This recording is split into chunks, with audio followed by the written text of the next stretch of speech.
Greetings, my excellent friends.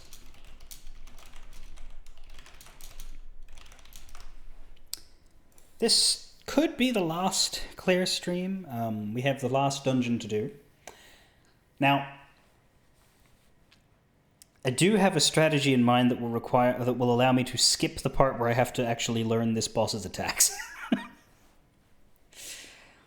We do have a dungeon to do before we reach this final super boss, whose name I know, but I will pretend not to for now. Well, more that I just won't say it till we get there. But I'm thinking that with the size of this dungeon, doesn't look like it's that long, and the fact that I have a foolproof build to consult on how to beat this guy, that I will be able to do that and then go conclude the game. I don't know how long the ending sequence is, but I can go later for the sake of the last one, right? There's a new Rivals update. I had thought about, because usually I would do Rivals on Saturday and something else on Sunday, but I figure just to be sure, I should try and play this today and make sure I finish it. Because then in case I do need more time tomorrow, I'll have it. But I will probably play Marvel Rivals tomorrow rather than jumping straight into the next Kingdom Hearts. But yes. Last dungeon, followed by Lumiere itself for Le Grand Finale.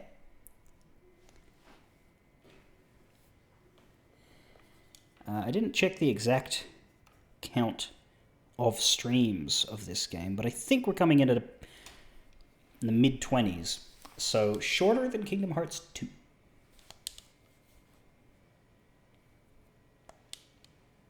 Doesn't have as huge a post-game.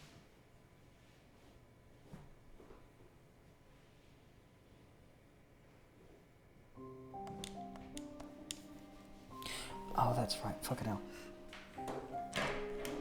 I unplugged my controller because it was causing me trouble in another game that wasn't using it.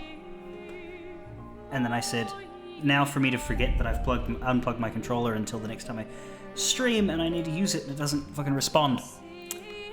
Which was a joke I made at the time. Can I have my fucking... It's not letting me out.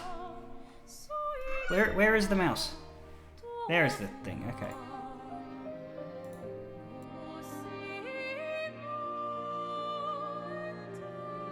Now let me plug this controller in.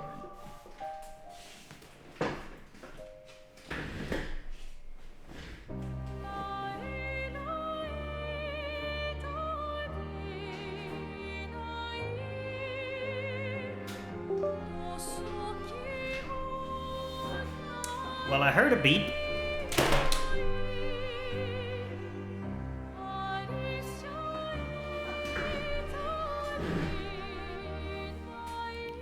Yes, the VIP screen is up there deliberately because I didn't want anybody to watch me bend over.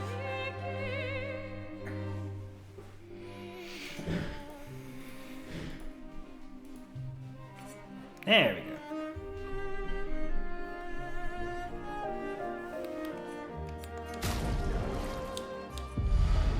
67 hours. Yeah, I reckon the game's about 70 hours.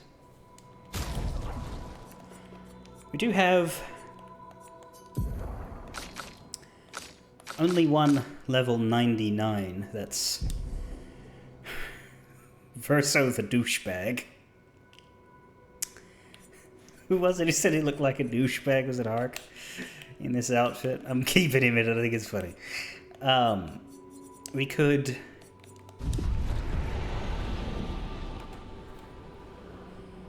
What was... So I'm just thinking I might go do the other...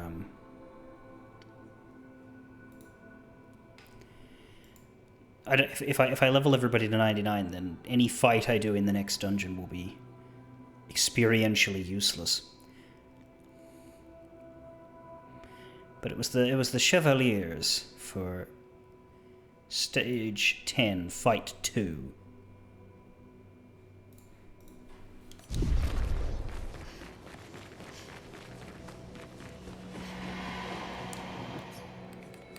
fight them at least once. Just to see if they drop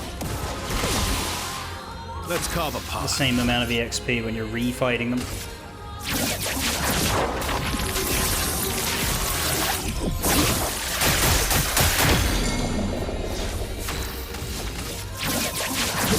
Touch that.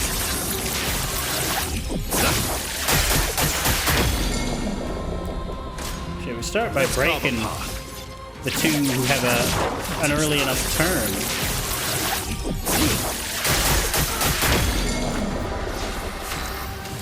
Let me break that one again.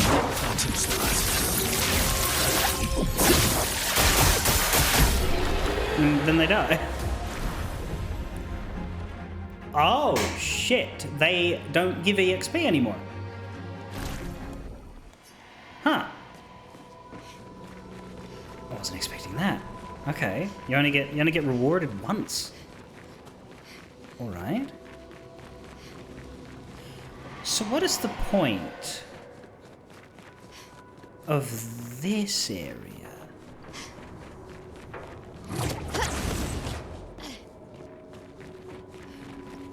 We've done the trial.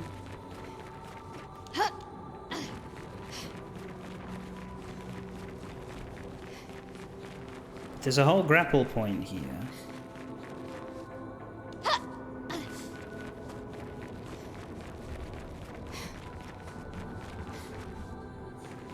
Also, the fact that this is called the Endless Tower, but, like, you don't climb it.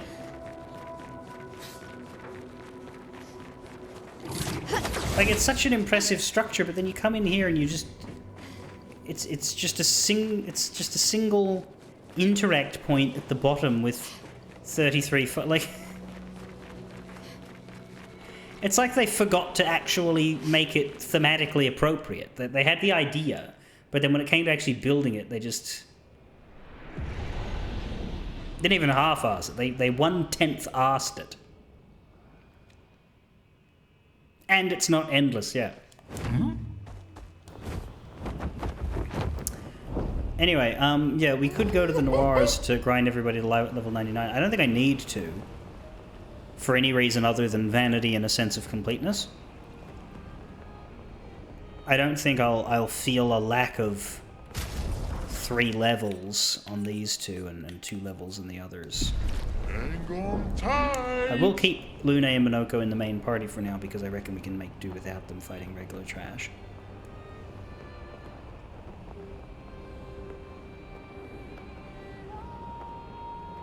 You just got here, didn't you, Guan?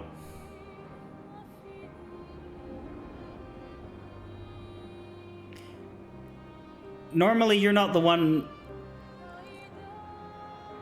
And yes, SKA does scratch his ass as an idle animation.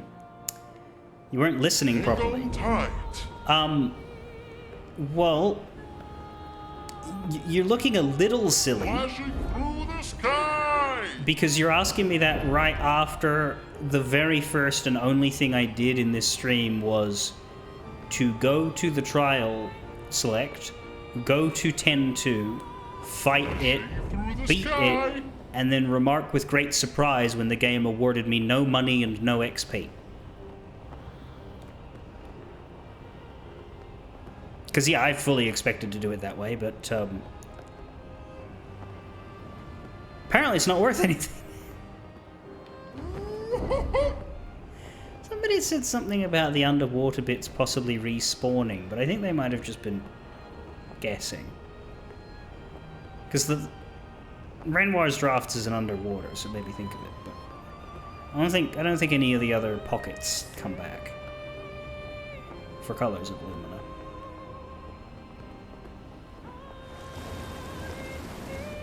Ooh, it doesn't say danger. That's impressive. Alright. Renoir's drafts. But he was sealed. Oh. Careful.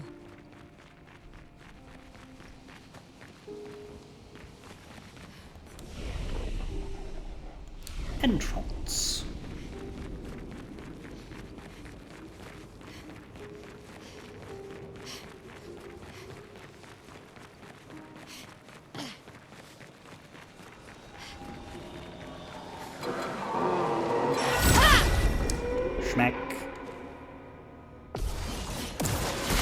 I was going to talk about that once we reached it. Oh no, actually, you're saying level grind. I was going to say that the merchant fight is a good grind because he drops colors of Lumina every time you fight him, and you can fight him forever. But I was going to wait till we met him. But yes, that's true. Let's carve a path. So if we want to throw more colors of Lumina, at this point Verso is the character who needs as much Lumina as possible. But the enemies drop them too here, so we just got one from that fight. Shortcut, immediately play when falling below 30% health once per battle, level 31. We've already unlocked that. And we got the Bolero, level 31. Jesus.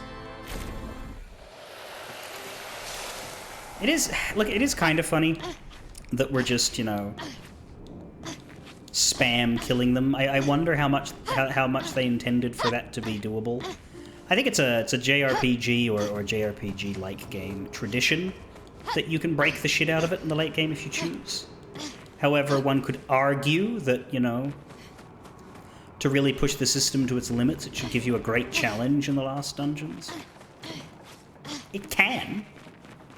There are ways to, quote-unquote, play fair and abstain from the truly broken builds, if you want. And some people do that. We have 74 colors of Lumina. Yeah, I'm actually... Okay, first I'm going to give one to actually. I want to give everybody an equal amount and then give Verso, because you get one for a level up, right? So Monoko and Lune are still to get 3. Mael and Ciel are still to get 2.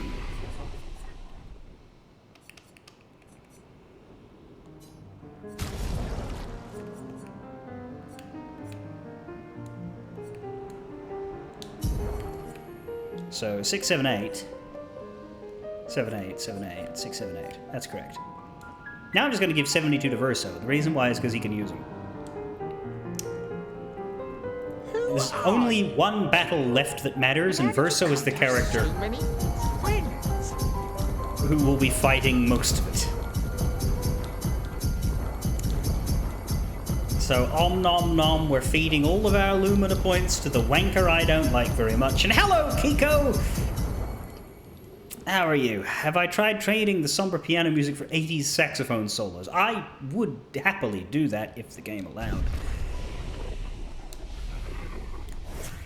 We've gotten a new outfit for our friend Verso. He's not bald anymore, but his hair is white. And he's wearing a very wanky suit. And again, Monoko's also got a decently wanky suit on, but he suits it better. Lune's got all the colour. Everybody else is quite drained of theirs. Let's rest so that Monoko can stop being covered in blood for a second. Though he will get covered in blood soon, because his health goes down by half automatically. I've already done the contorso. How many perfects do we have now? We have 2. We have 2 more. Apparently the Glycum is a good weapon for Mael, if you want raw damage, and you're not taking advantage of the Medalum's capabilities. And it uses the same stats, so...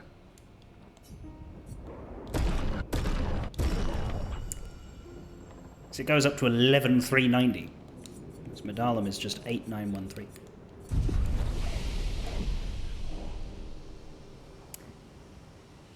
Alright, CL. Smouldering into the camera.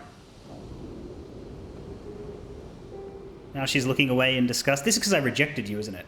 This is because I held out. I refused your advances so that I could... Well, so that Verso could bang Lune. Wonder how he feels about that. Oh, God. The close-up camera doesn't really work for Monoko. Well, I mean, it's...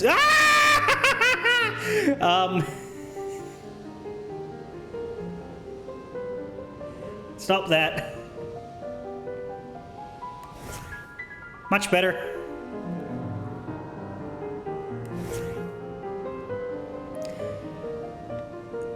It looks very good for not a AAA. I think the comparison somebody made is that this looks like a step ahead of The Witcher 3, which is 10 years old, but AAA, and this is 10 years later, but on a budget, and looks better. Not phenomenally better, but better. Anyway, we're in the final optional dungeon of the game. So, as always, if seeing some late-game Clair Obscur stuff is not to your tastes and you're from Kiko's Rage, you might want to get out of here. But I imagine you'll have heard that before by now.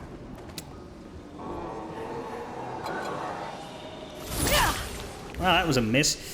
Still, it's not like I really need to surprise them. In fact, I don't really notice a difference. Because I've got, like, the play first Lumina. And also, Verso is, as they say in the vernacular, fast as fuck, boy! Like, he's got 3 turns. And we didn't get the drop. Interestingly, okay, so the EXP is good. It's still 1 million per, which is about what we get in the Dark Shores. But the money's crap.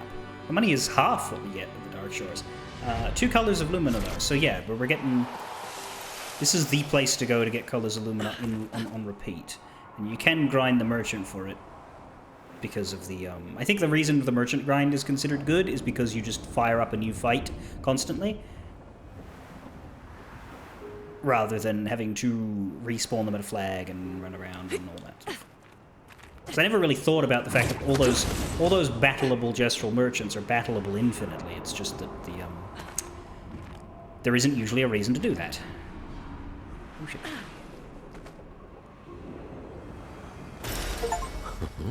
Endless Light is a music record, and we get the Connoisseur achievement. Golden Sun taught me that word. When I was about 7 or 8, learning how to actually stick it out with a video game. This is Golden Sun 1, one of the first video games I saw the end credits of, and when you would go into a weapon shop, the shops in Golden Sun had like a rare item menu that they would occasionally have stuff for, though I think mostly they showed up if you sold them. Like if you sold the rare ones, that would show up in those inventories, I think. But the weapons shop not voice line, but the line of text from the vendor whenever you clicked that option was something, oh, you must be a connoisseur, eh? And I was like, what the fuck is that? Except I probably didn't think what the fuck because I was 8. But like... Let's cover the path. The first thing that pops into my head when I hear that word. Ready to strike.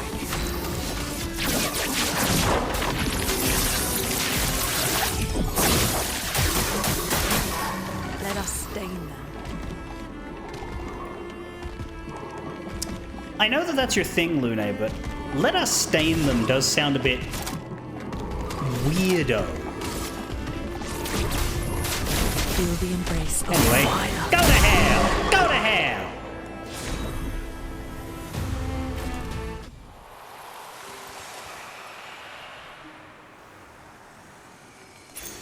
Good stuff.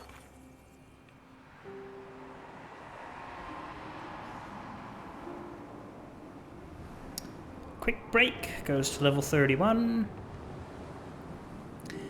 I believe we also get a level 31 Contorso from that fight, except for the fact that we'd already leveled it up to 33. So I could have saved myself a couple of Grandiose by waiting on that. But I didn't know it was coming.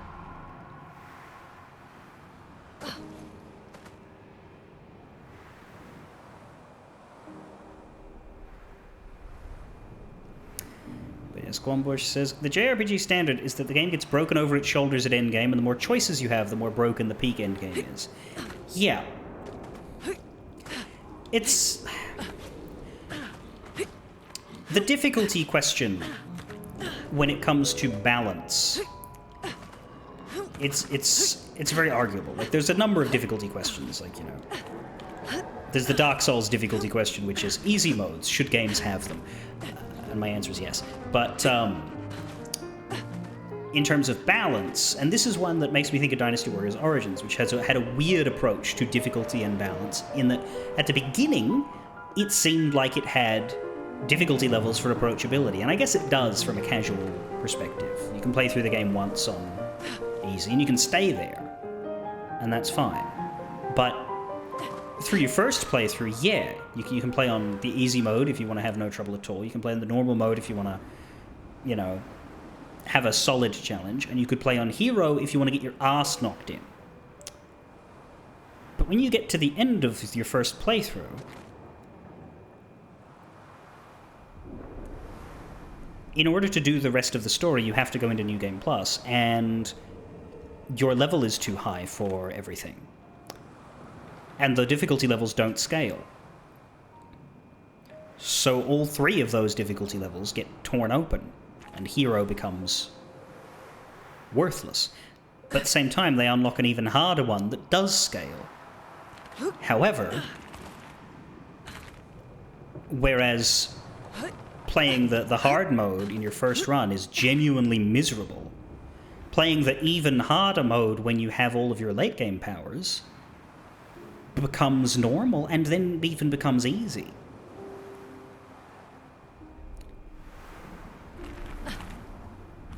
To the point where I 100%ed that game extensively playing Ultimate Warrior mode, because you're supposed to. That's what the balance was intended to. Ultimate Warrior wasn't intended to be a hard experience in the sense of compared to, like, it was intended to be the standard experience for a full run. For a do-everything run, you're supposed to play at that level. Therefore, they couldn't make it too hard for a numbskull like myself. Whereas, for example, a game like this, there's a difficulty level harder than the one I'm playing on that I'm not playing on. The game doesn't build you up to that, it's just there. You can choose it or you can leave it. It just makes everything hard, that's all it does. So that's weird.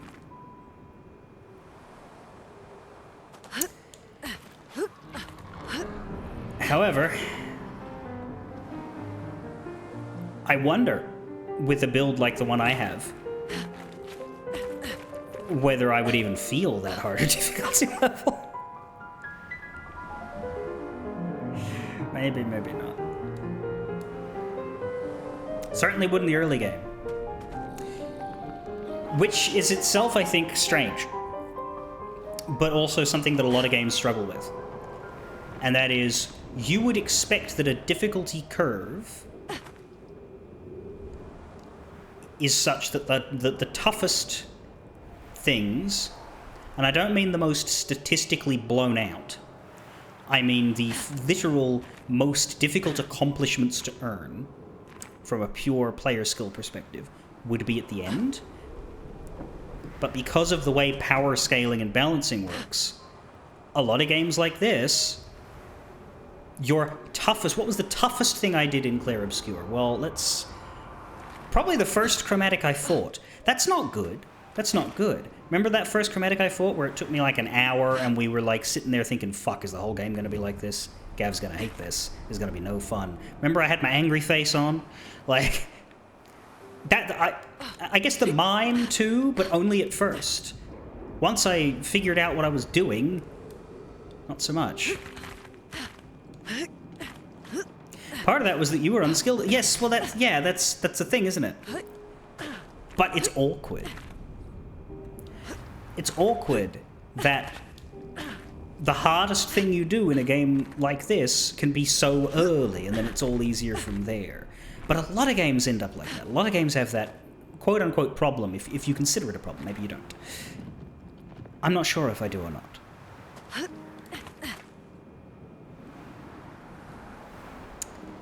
But it's, And I know it's not going to change, because I already know that I've looked up how to do this guy. By the build we're going to use, I don't even need to dodge anything. In fact, I'm encouraged not to. And it's true, I could probably go and have the hardest fight of the game here if I wanted. However, because I'm streaming, I don't want to get bogged down. And also, I've had triumphant moments on difficult fights in this game, and so I'm satisfied.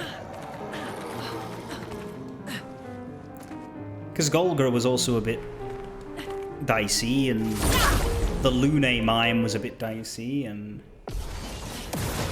There was another one, I can't remember what it was, but there was one that I only just barely made. But it was in, like, Act 2. That's the thing, I think one thing with Clair Obscur is that the Pain of Power limit allowed them to balance the game in a very precise way that they completely lose control of as soon as they take it away. All the way through Act 2, no matter how strong you get, you're not dealing more than 9999 per hit. That gives them a limit to work with. But then the fools take it away.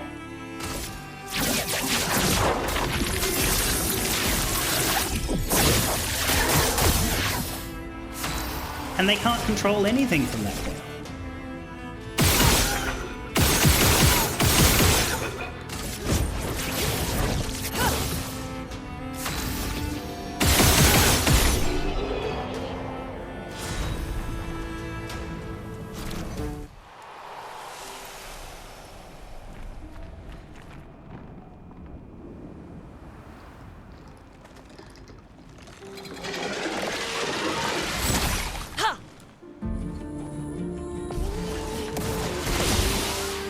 Let's carve a path.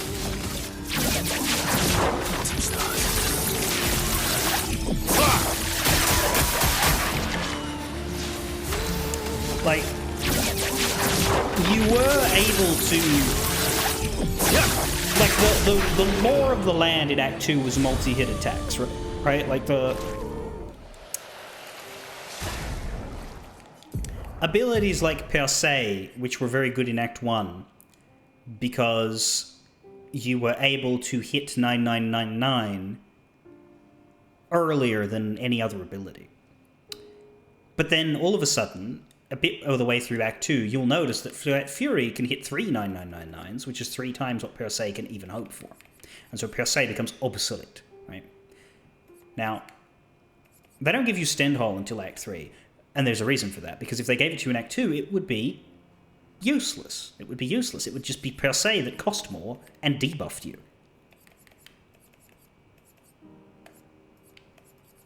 But you see it in other one-hit abilities versus big ones. Like Minoko, you get, hey, a 6-hit combo, that's fantastic. Oh, 3 hits to everybody, that's pretty good. 4 hits, that's great. Like, you get a bunch of options that work for that act. And so you can work around it in that sense, but yeah. Act 3 is just... throw it all at the wall and see what sticks. An advantage.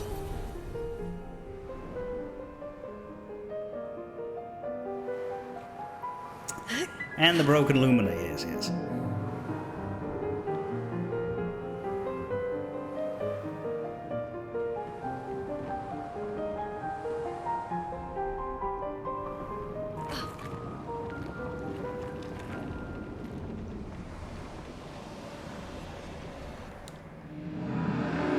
Aline and I, we used to understand each other. Both of us lived for the process of creation, more so than the product. Capturing the essence of an idea, half-formed, nebulous, teetering on the edge of existence, shaping it into being. But she has changed. She no longer cares for the act of painting, only what her painting can achieve. And she will drive herself mad trying to paint what is unpaintable.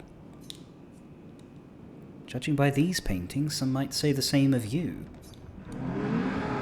It is the process that moves me. Being able to shape and mold a composition helps me to understand and create order. to tame the chaos and create something unique to me. Creation requires the will to act, so every painting I make is proof that I have not surrendered to despair. Aline. She's not mad, she's struggling with grief. Not much daylight between the two. I live it every day. It's why I paint.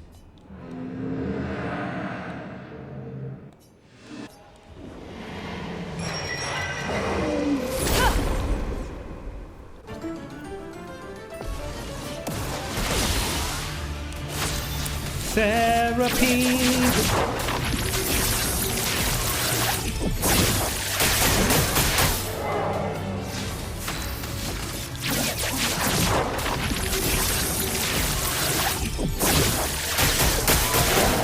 A storm is coming. Let's shake the earth.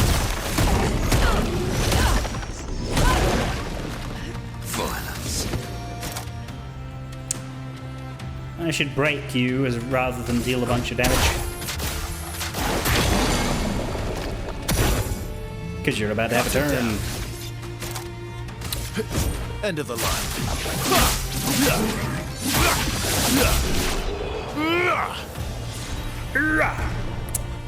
Manere Care leveled up.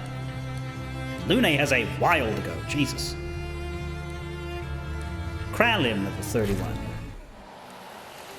Sorry, Kralim, you were my Lune weapon for ages, but no longer.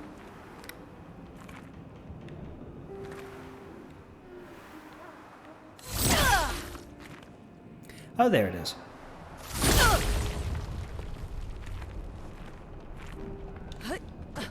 This is a side path, I believe.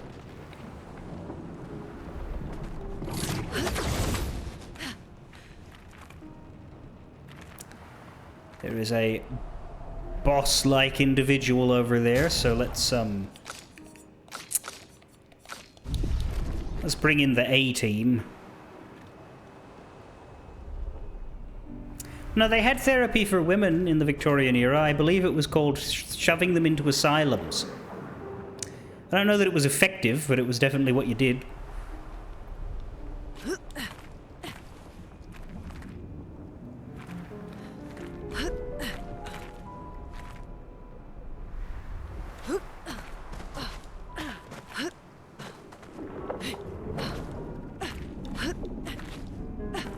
I believe that was also what you did if you wanted to get rid of her for adultery reasons. Or inheritance reasons.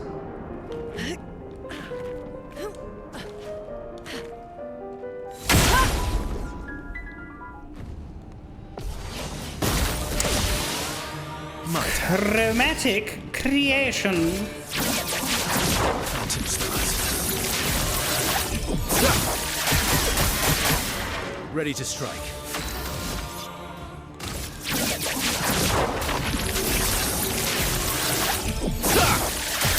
Slam, slam, slam, bam, bam.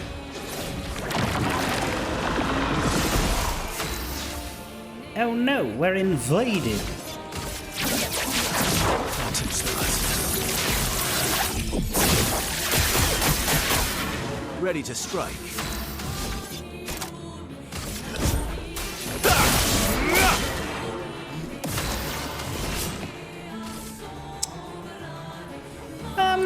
The lighting is making some interesting looks out of these people. Show me what you can do. Or is that the inverted status effect? I think that might be what it is. Your turn to shine. Maximum damage.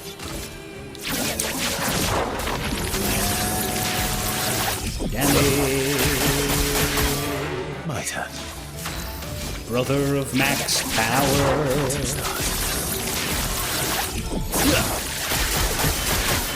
Time to hit big. Sure fucking is. Stand on. Not impressed.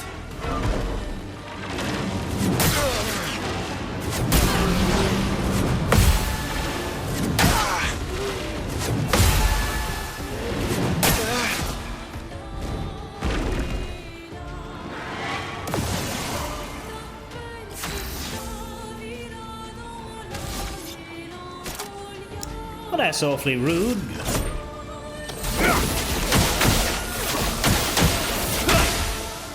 Ready to strike.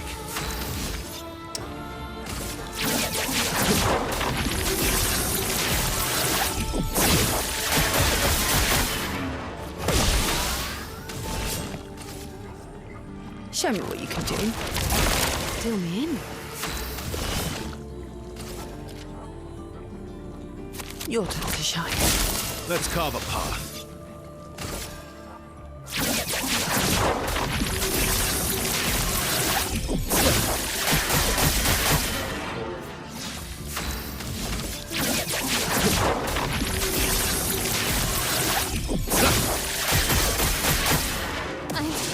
Okay. I think your number might be up.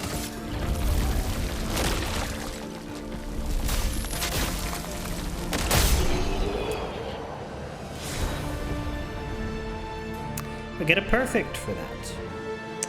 As well as a 1.5 million. I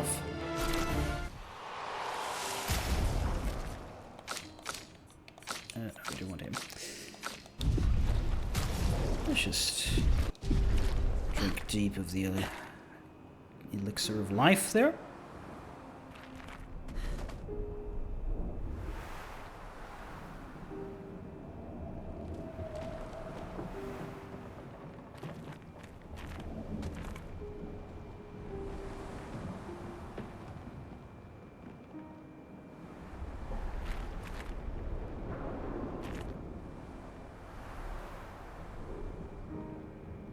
That is painfully bright. That is unfun to look at, honestly.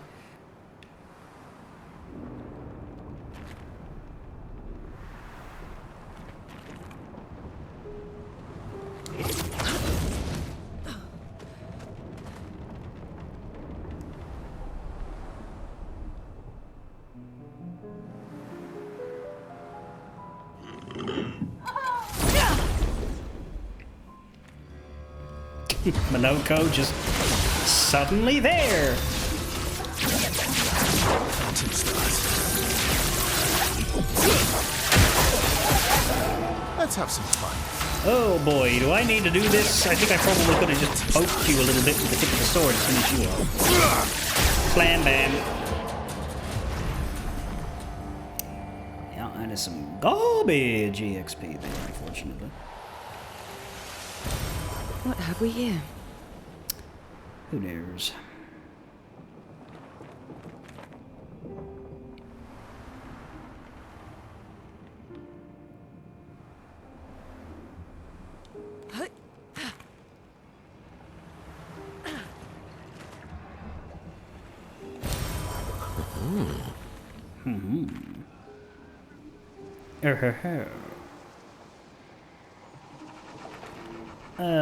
Man, we got a lot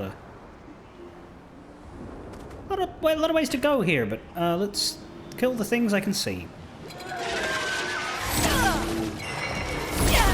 I like how they're all sort of half-formed remnants with like holes in because they're Renoir's drafts. Let's carve a path. Phantom stars.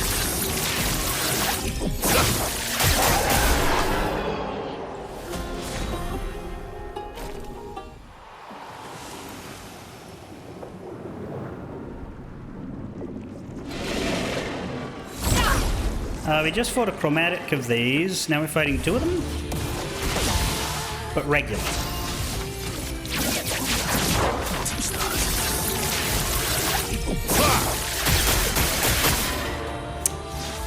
Maybe I should have changed the party for this. Oh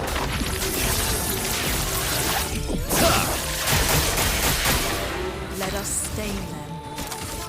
well. Go to hell! Feel the embrace of fire. Curious that one of those got hit harder than the other.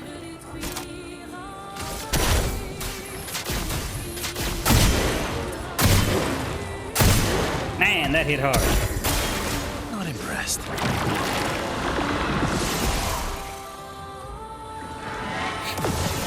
Creation fly. Careful, Verso. creation kicks out. That's a shame.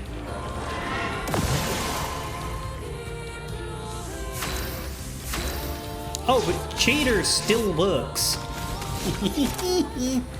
But he needs to gain a rank now.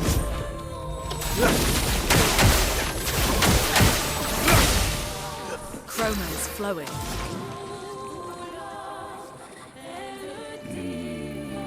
We don't have a lot of AP.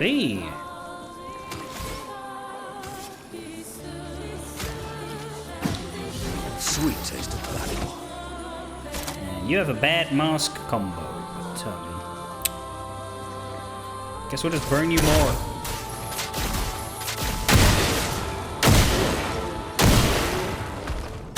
Bring it on. Careful, Verso.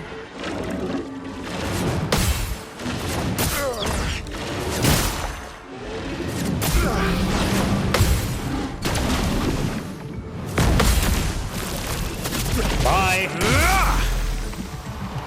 Not impressed. Watch out.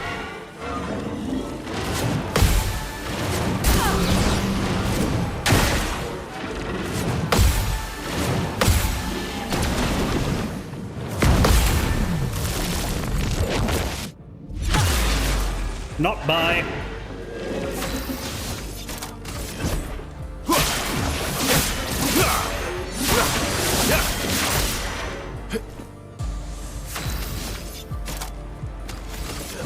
Here we go. Not by. I'm afraid I do not know the sexuality of creation.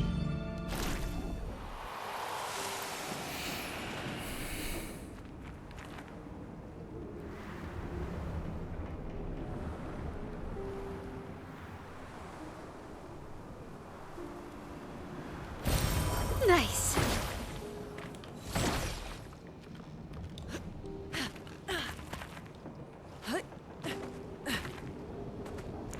There's something twisted in the trying to move past the trauma of their son's death. They have done such horrific damage to his playground.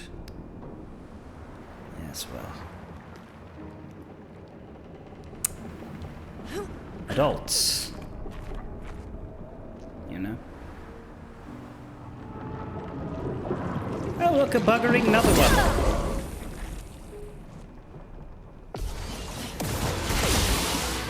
Let's carve a path. As well as a blob. I don't know what that is.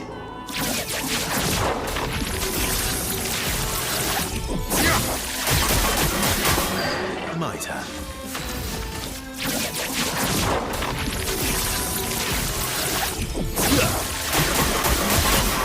A storm is coming.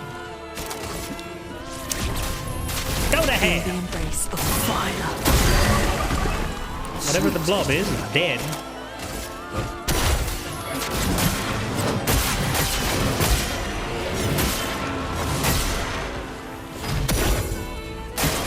Brace yourself. Do love that you waste your first turn doing that. Don't love that you do that. Let's carve a That path. is annoying. I have to waste this.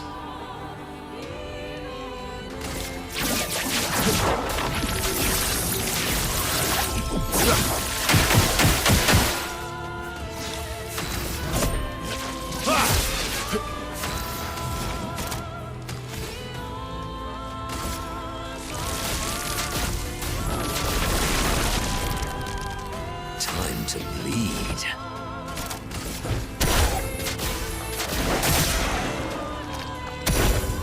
It likes you.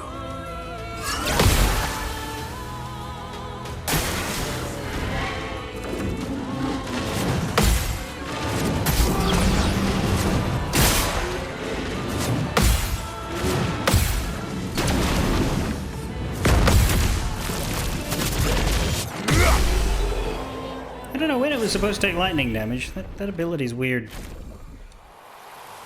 What does it specifically say? At the end of their turn. Okay. He didn't get a turn. I killed him. He was about to take hits.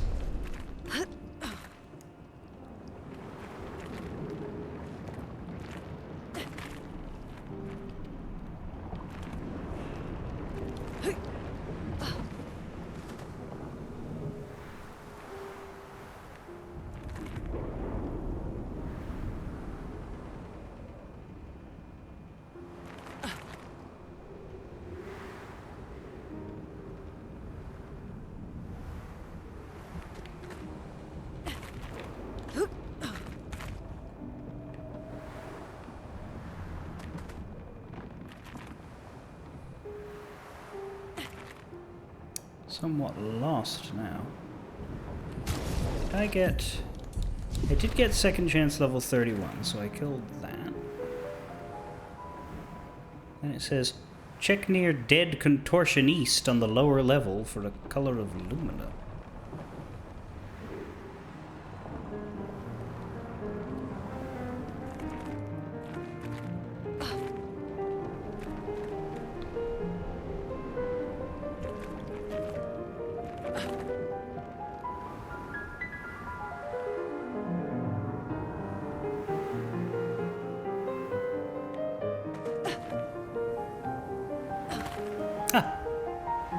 That's it. Dead contortionista. Very good.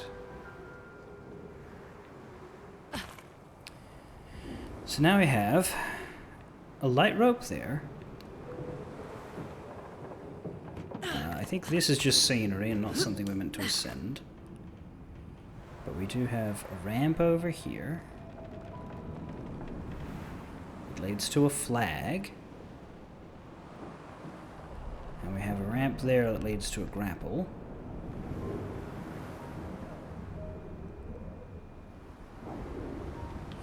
That's not a path.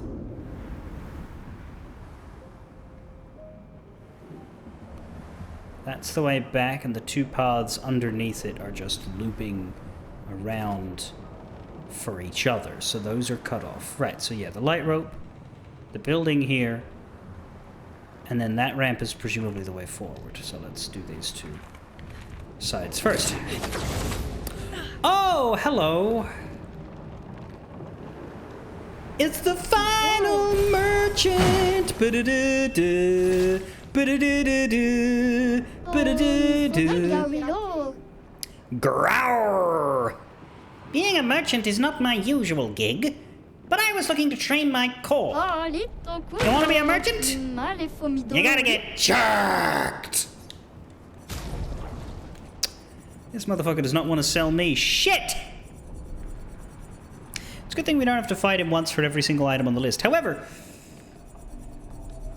we do have to fight him once for every single item on the list. Not as in we have to fight him for... fight him once, but we'll probably fight him again for more grinding. Mael! Fucking kill him.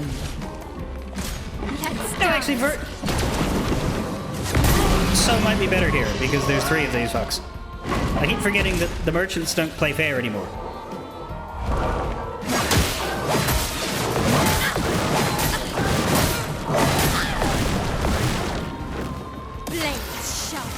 Well, that was fucking bad.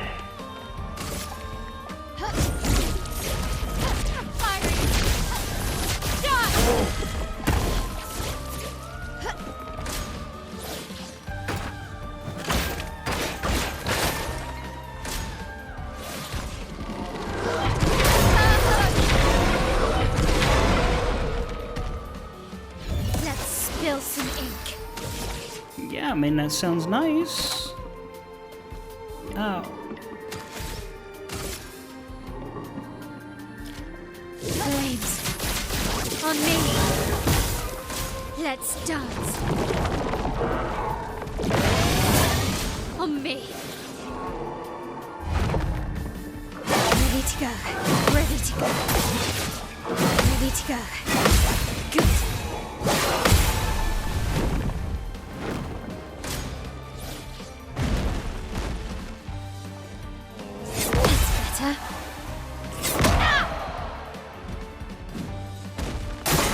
Okay.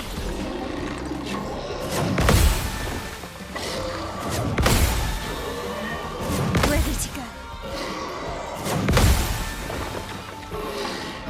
Nice. Let's spill some ink. From fire. Okay.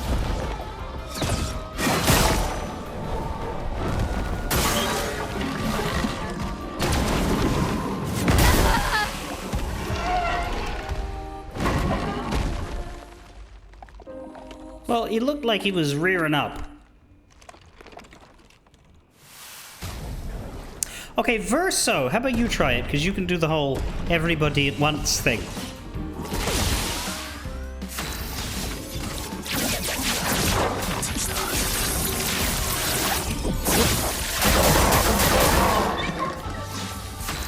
Man.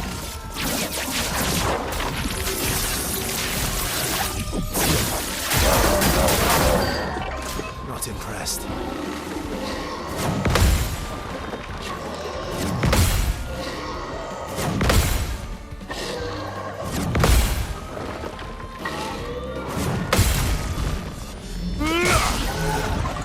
Time to end this. Bit more scared this time, I hope.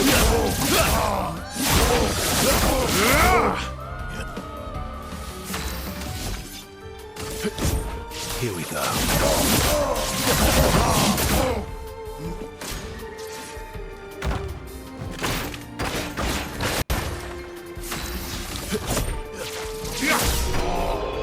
I wanted to be disrespectful. 2 million. I feel like the amount of extra time it took to fight that battle, I may as well have gotten 1 million for 2 fights. 1 million each for 2 fights in Dark Shores. Crud! Need to kick my training up a gear. Great duel, though. Here, I got something I think you'll like. You have a lot of things. Whether or not I like them remains to be seen. You have an upgrade for energizing turn. You got nothing new, notably, in his pictos. So let's actually get his weapons first, because we don't have these weapons. Nosaram, Painarim, Yeverum, Cromaro, and Charnon. Charnon, man. And he has 30 colors of Lumina himself for 30,000, which is nice.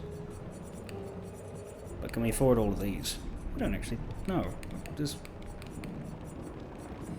7 left and we got 700,000, but one of them's 170.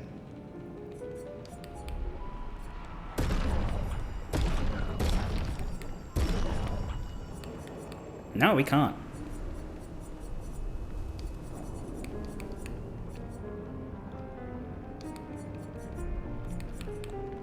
Get that one, because 6,000 health is mad. But I want these colors of Lumina more than I want to buy out the merchant immediately. Sure would love to buy these in bulk.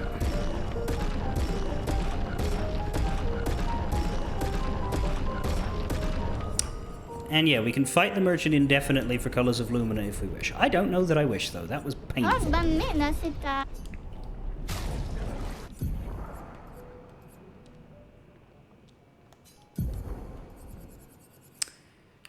I guess. Yeah. Well, grinding colors of Lumina, yes. I don't know about grinding EXP, because EXP was kind of worse here than in the Dark Shores. Depends on the goal, I suppose. Lumina is almost 97, finally. CL's nearly 98. We don't need to get everybody to 99, I just kind of want to for vanity. But I don't have to do it on screen. I'm not going to think about it or focus on it if I finish everything else.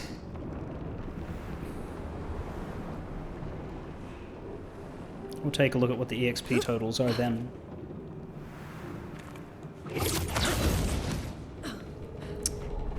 Anyway, I didn't mean to fall off here because I'm pretty sure I can get over to you. Fuck me running!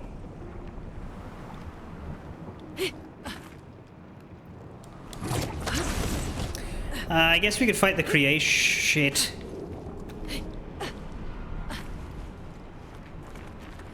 Yeah, if we respawn the creations, those are worth a bit.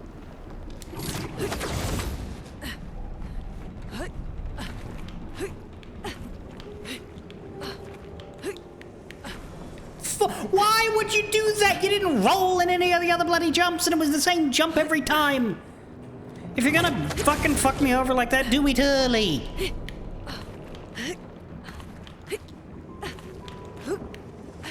What the hell?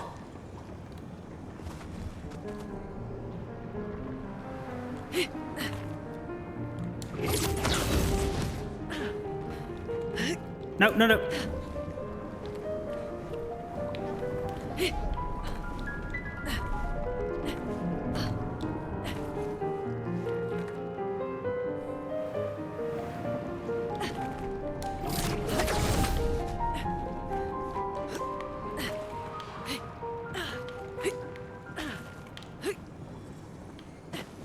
That time I tried to jump less there so that I could make space for the fucking reasonless combat roll.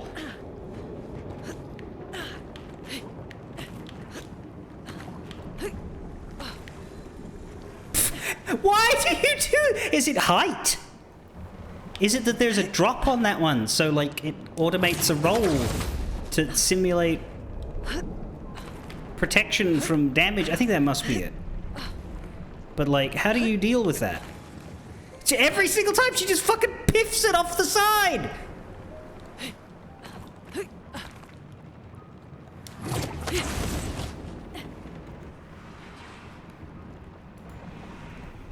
Oh, you piece of shit. Come on, let me out.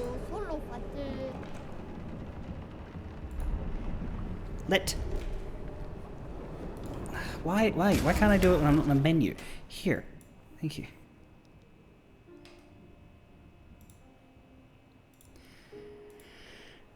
Note, this is easier to do by walk jumping and grabbing the ledge as opposed to run jumping, if that makes sense. Well, maybe, but the first one, I don't have the length for that. Oh, now she's running. Stop running.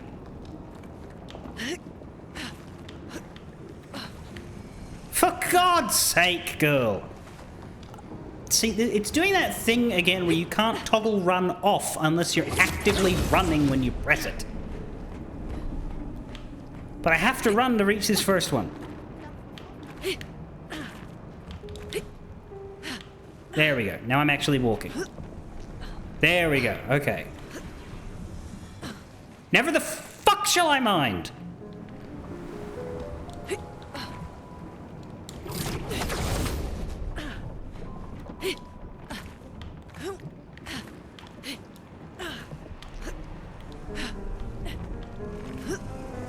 There. So you need to jump badly enough Nice. that you ledge grab that one, because if you don't ledge grab that one and you land on it, she'll just go woohoo and then leave.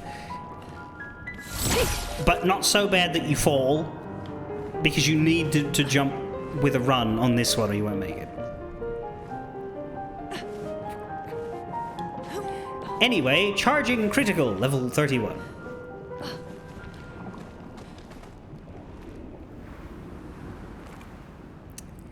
Grapple up again and jump down to the broken walkway behind the merchant. Hello? Oh, shit, there.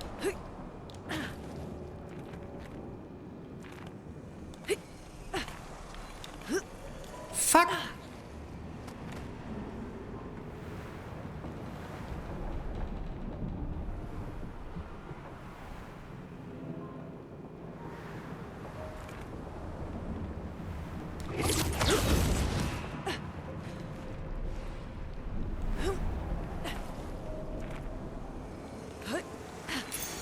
Nice.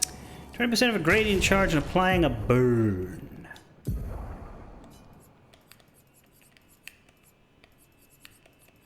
Everything is level 31, because of course it is.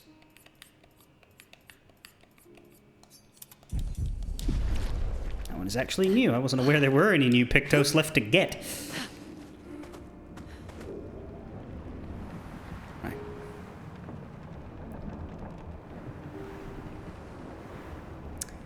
Now let's just go up the ramp to the flag, but what about this slight rope?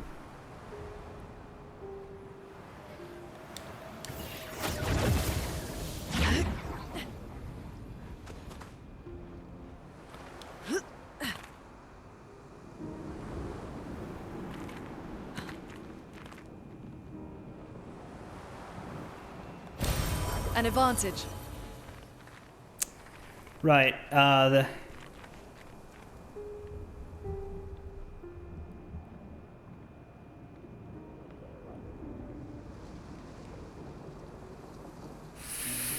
Fucking hell, Renoir, and you just left her here?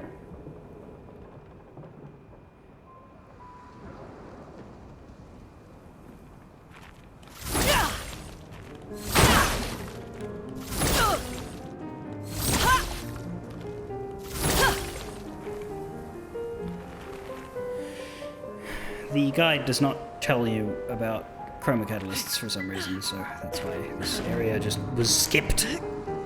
Even though no one in their right mind would see a light rope just hanging out and not take a look.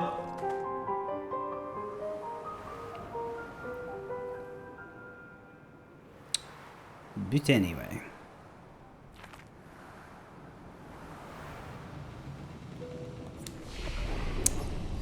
Golden tree.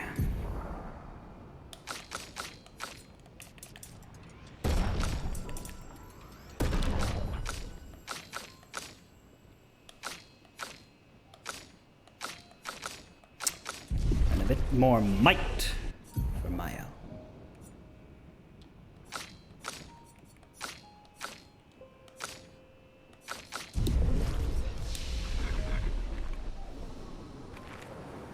Oh shit, there's a portal. It says go around the portal.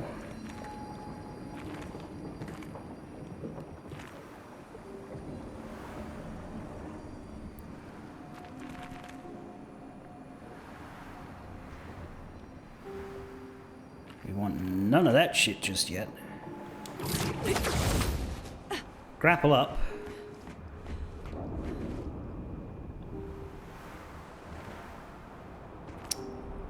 They'll be the last of the game's enemies.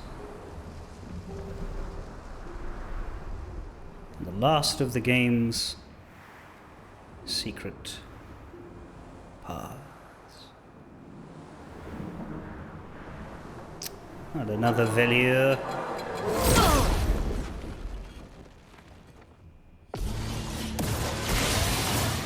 Let's carve a path. Not touch that.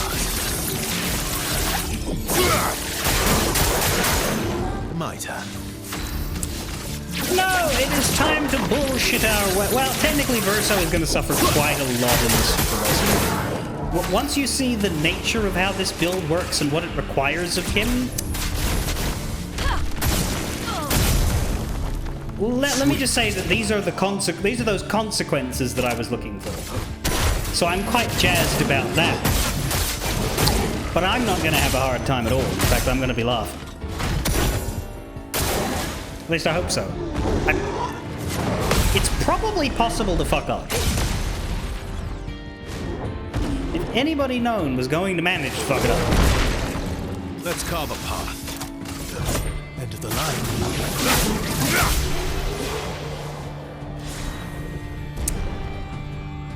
Alright, well we got level 97 across the board at least. That's nice.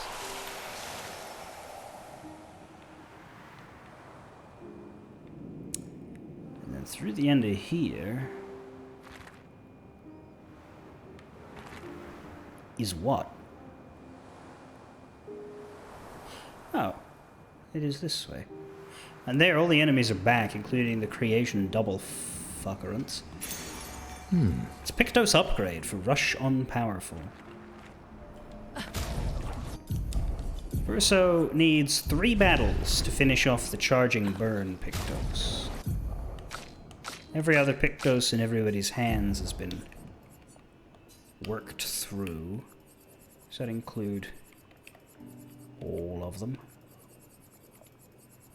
I mean, I do believe so. I don't see any lingering, unfinished outliers. Not that the game would tell us.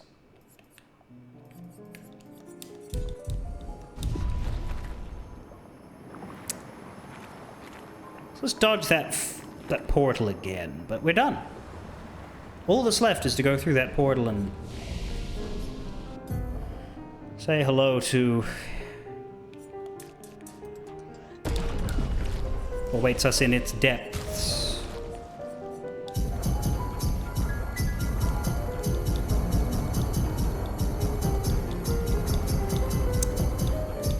Friend or foe or fuckerance.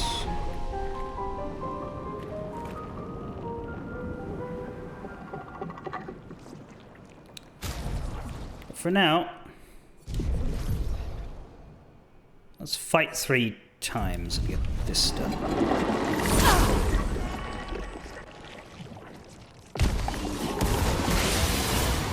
Let's carve a path. Pick up some EXP for Lune the lag behind at the same time.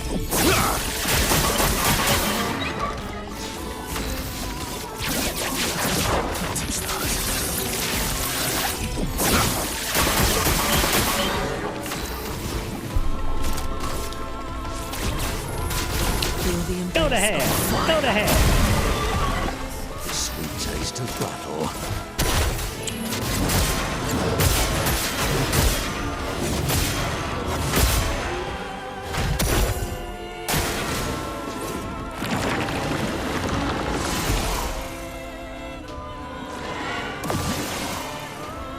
Let's carve a path.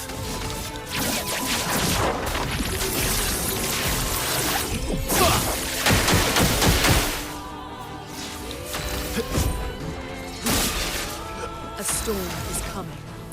And if only you could do something useful with you.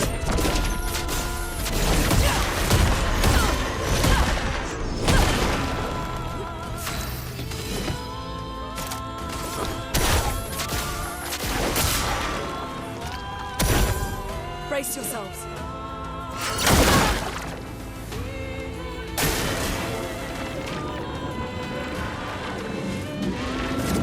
Phew.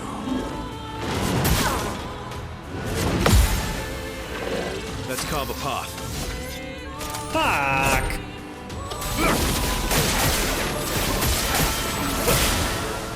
Let's carve a path. End of the line. He doesn't like that ability.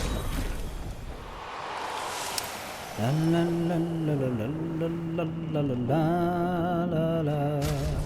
La la la la la la la la la la. My L is nearly done. CL is nearly with 1 level left.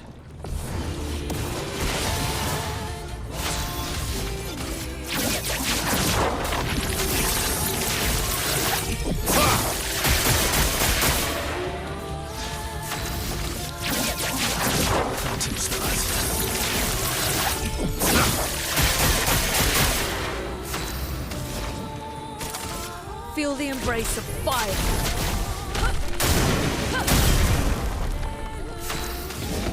I don't think fire is embracing.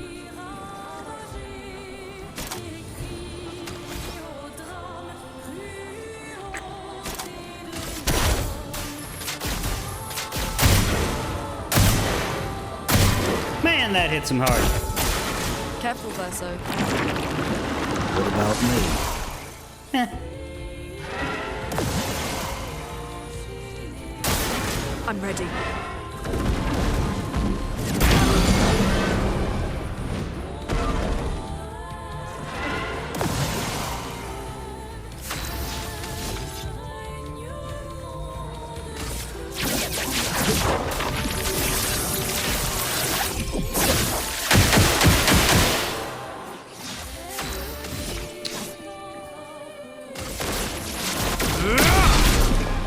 Why, yes, I did use a gradient charge on nuking a shield. That's it.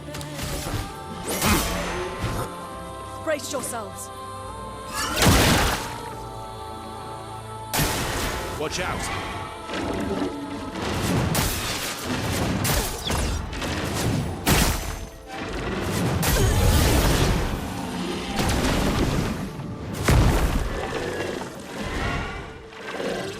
Let us stain them. Yeah, get stained. Prepare to meet your end.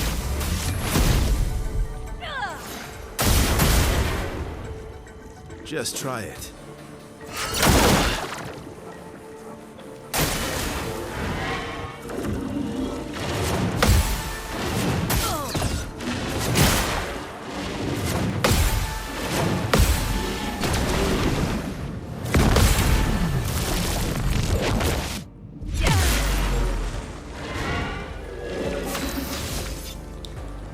Bitch. Would have been extremely helpful to break them both right now.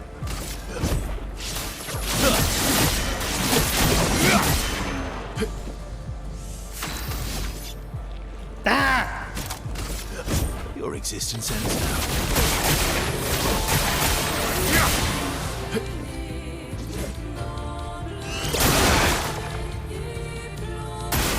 It likes you.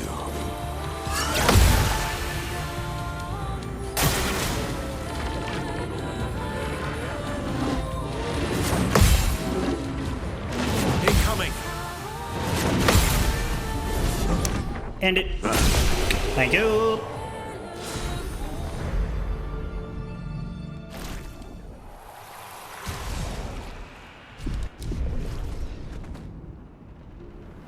One more set of dead fuckers, and I can look towards the bullshit.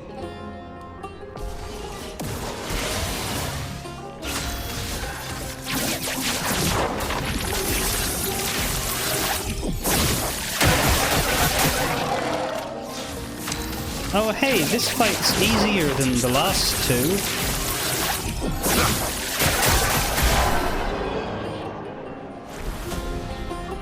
That's a good fight. It's worth 1,000,000 EXP, and it takes maybe, what, 1/10 of the time the creation battles do? Yeah. That's probably the one to go for. I still think Dark Shores, because the problem is we have 2 flag points. We have this one past here, which causes us to go through the creation fights, which take too long to do. And then we have the flag at the beginning, which causes us to go through all the lobby fights that aren't good enough. Whereas I think going from a flag to that triple noir and back is the fastest source of 1,000,000.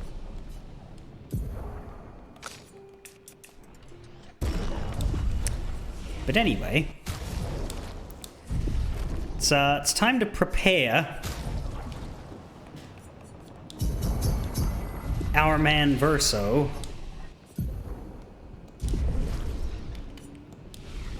for the fella that lies beyond that portal. As he dusts himself off. So I need to take a look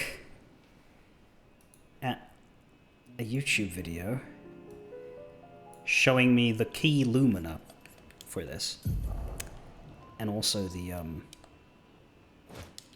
He's got 349 points, which is not enough for everything, but it should be enough for a lot. But they have him equipped with Second Chance, Combo Attack 3, and Energy Master. So he's got Energy Master, but we need to swap around the rest. They don't give him Cheetah, quite deliberately, because this build actually invalidates Cheetah.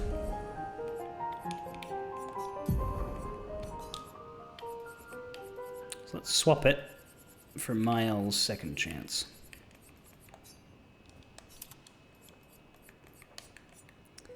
The last one they give you is Combo Attack 3, was it?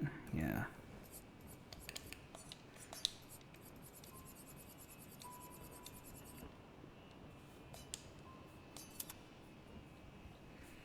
Because it's worth 30 points. We're saving 110 Lumina off of equipping those directly. Because we have taken Second Chance from Mael, let's make sure she has it. Take away 1 case of Energizing Start.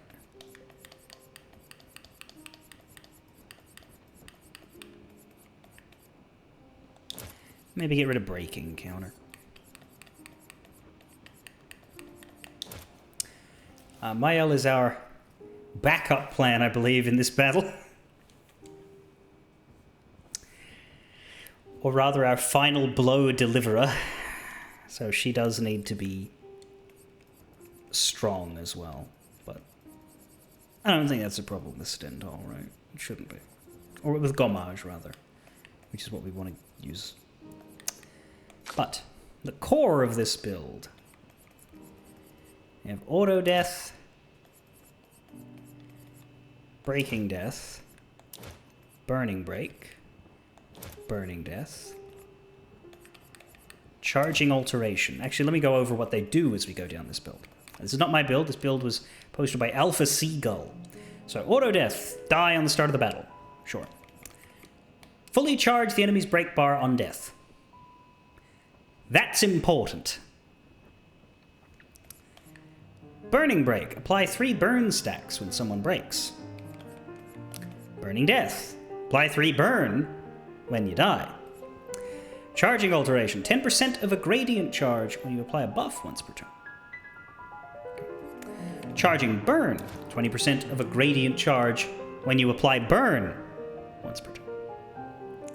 Charging Critical. 20% of a gradient charge on a critical hit once per turn. Charging Mark. 20% of a gradient charge when you hit a marked target once per turn. Charging Stun. 5% of a gradient charge when you hit a stunned enemy, which happens a lot when you're breaking them all the time. Death bomb, you're a death bomb. We know what that does. We've used it to buggery. Empowering Break. When you break a target, which we'll be doing a lot, you get powerful. Energizing Break. If you break a target, which we'll be doing a lot, you gain 3 AP. Energizing Burn. Gain AP when you apply a burn once per turn, which we will be doing a lot as well. Energizing Stun. Gain AP when you hit a stun target with a skill. We're doing that a lot too. Gradient Break. 50% of a gradient charge when you break a target, which we'll be doing a lot. You see how these things go together? Last Stand Critical. We know what that is. Ursa will be fighting this battle alone, which means he will be critting every time. Marking Break. Apply Mark on break. We'll be doing that a lot. Painted Power. It would be extremely funny if we went into the battle without that. Extremely funny because the battle wouldn't actually we wouldn't lose. We would just be here for a week. Revive Paradox. That's the reason why we don't have Cheater. When you come back to life, you play straight away. But it doesn't proc Cheater. Rewarding Mark. Plus 2 AP on dealing damage to a marked target once per turn. Second Chance, Revive, we've seen that. Shortcut. Immediately play when you fall below 30% health once per battle. That'll come into play a bit. And Sniper. First free aim shot each turn deals 200% increased damage. That's okay. And can break. That's very important. That is considered the core of the build. That's the minimalist setup for this build. But there are more things that you can add, and we can't have all of them, I don't believe, but we can have quite a few. So let's go down the list until we run out of Lumina points, and then start thinking about what we don't want to use, because I don't want to sort through it before I've selected it. So there's, on the optionals list, from A, there is Accelerating Shots, which is a 20% chance to gain Rush.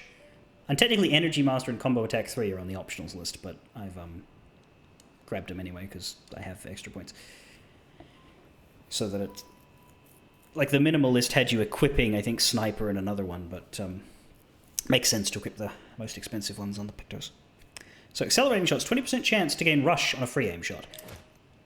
With the number of free aim shots we will be firing in this fight, we'll get Rush quite often.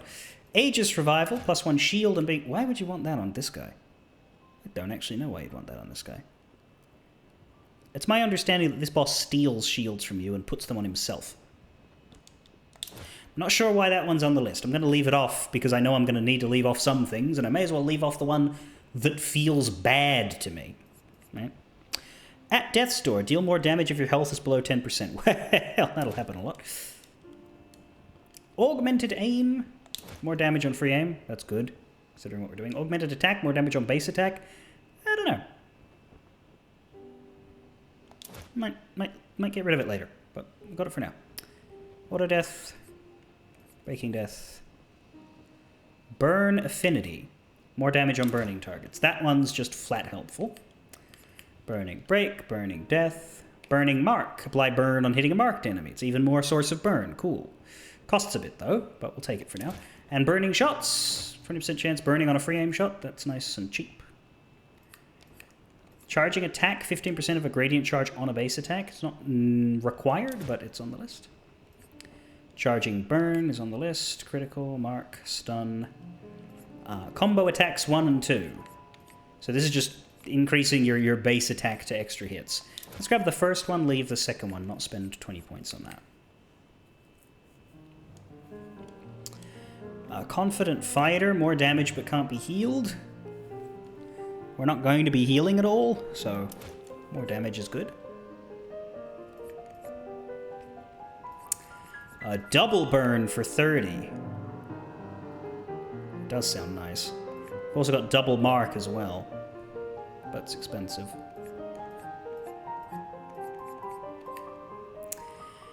Energizing break, energizing powerful, and energizing rush. Energizing shell, energizing shots. Energizing stun, we have that already. Exposing break, apply defenseless when we break. That sounds nice, we'll take that. It's cheap and good. Fueling break, breaking a target doubles its burn amount. Yeah, I want that, especially with how cheap it is. Full strength, increased damage at full health. I feel like I'm not going to be at full health too much. Glass cannon, deal more damage all the time, but take more damage. As taking more damage does not really bother us. Actually, yeah, I think I'll be at full health more often than I'll be at low health. But anyway, glass cannon is good. Gradient break, gradient fighter. Increased damage with gradient. We'll be using a lot of gradient attacks, and that's only 5, so I'll take that. Greater defenseless, deals more damage to defenseless opponents. That's not bad, but it's 15. I'm sort of focusing on identifying the cheaper ones for now. Hello, are we building Immortal Verse? We are! I am following Alpha Seagull's image of what to build. Basically, we're about to fight the super boss in Renoir's drafts, and look. Could I fight him for real and spend a couple, like a stream's worth of time on it and get that adrenaline pumping Clair? Possibly. But would that result in me getting to play the ending of the game today and still complete everything? No. So we're gonna use the wisdom of the game breakers, and we're gonna get it done in a timely fashion. And then if I ever feel like swinging my metaphorical e-penis around, then maybe we'll come back and fight him for real then. But right now I'm happy with this. Yeah, adrenaline pumping and anxiety inducing. It's, you know, it's the same. It was the same thing that when I did Kingdom Hearts 2 on my own 5 years ago made me use the Fenrir trick on all of the data fights that allowed it, and then take on the ones that I had to fight for real, right? I didn't do that last time because I'd already done it before, but it was like, hey, I got 13 horrible things to do. Let's do 6 of them and not worry about the other 7. Managing your challenges is good, and I've been challenged enough by this game. Like we had a pretty good fight against the Painted Love duo last stream at the Endless Tower, and we had some pretty hair-raising fights earlier as well. So I'm good. All right, what's next? What's next? We're skipping over some things, so I don't have all the Lumina, and I don't particularly want to farm it either because we'll be fine without everything. We're at Gradients, so yeah, Gradient Fighter we took. Greater Defenseless, yeah, I might come back for it. Greater Powerful is a bit cheaper, so let's take that. There's also Greater Rush and Greater Slow. Rush Speed increase, I'll go without that. Slow Speed Reduction on the enemy. If I take one of those, I'll take the cheaper one, the one that's focused on me. Immaculate. Where's Immaculate? There's Immaculate.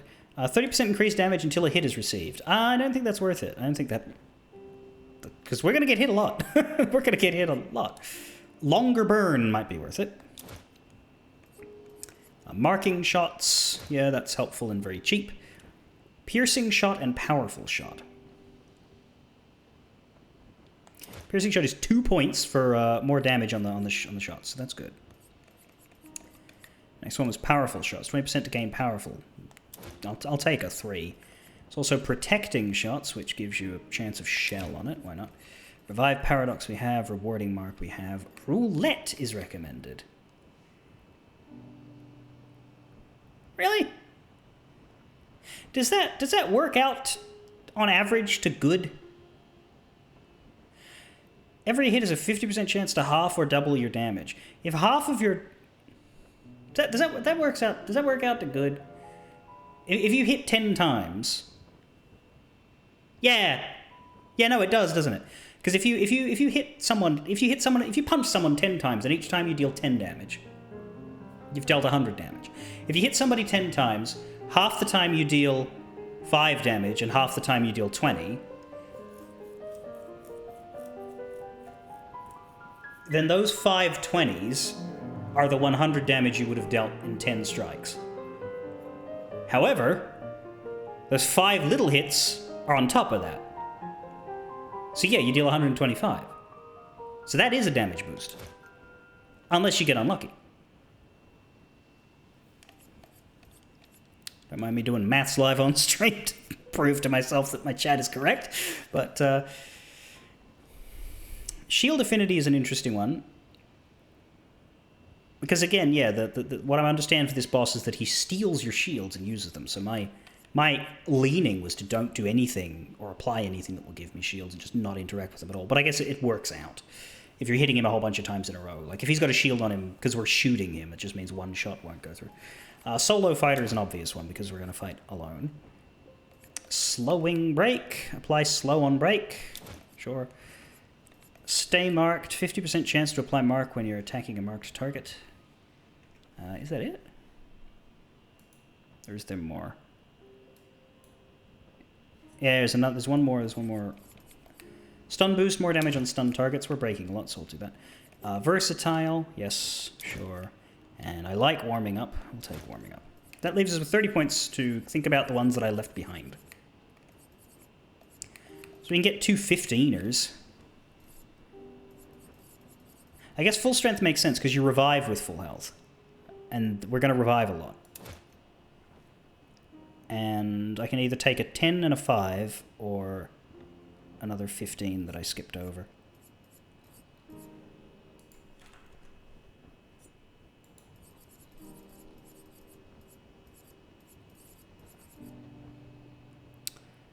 Why did I not take? Didn't take these two.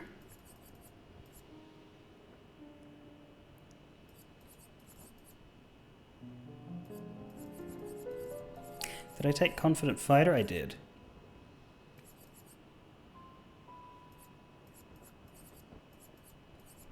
Take more AP with Energizing, Powerful Rush or Shell. I think I took most of the 5s though, that's the thing. I think anything was 5 or under I just grabbed. So is there a 15? I did not grab. Greater Defenseless. That'll do. That will do. You refuse to call using intended game mechanics cheese. What you do, Guan, is swap out combo attack 3 for double burn in my Pictos. It would just leave us with 1 extra hit on base attack unless we swapped around to grabbing 2, but double burn is probably worth more, isn't it?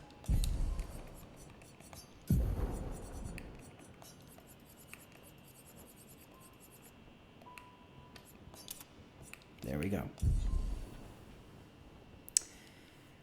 I don't... As I recall, we don't really use skills. I should probably look over the actual battle method, but the way that you do it is every single turn you bury all of your AP into free aim shots, and then you finish with a base attack.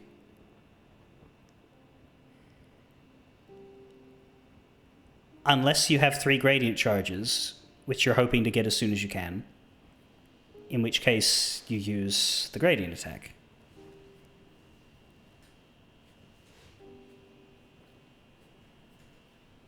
That's about it.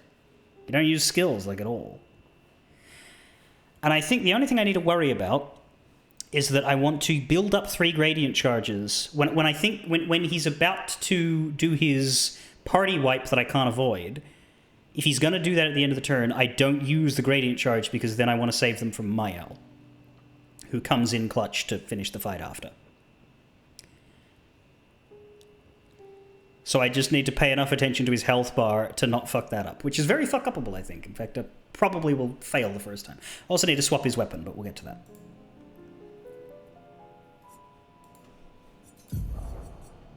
Yes. Contorso is part of this because triggers a lightning strike on critical hits. Means that every crit, which is every hit, will trigger an additional hit. So he will hit twice. It's not about the damage, it's about the hit.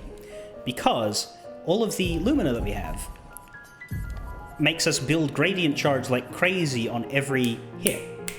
So the reason why you dump 9 free aim shots into him with your 9 AP is that you will hit him 18 times in that process and build a bunch of gradient charge. Follow up. What's that again? I don't see that. Let's follow up. Oh, is that a skill? That is a skill.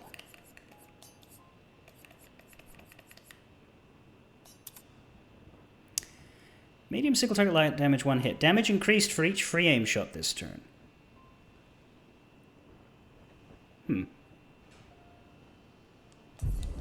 I don't have energizing shots. Do I not?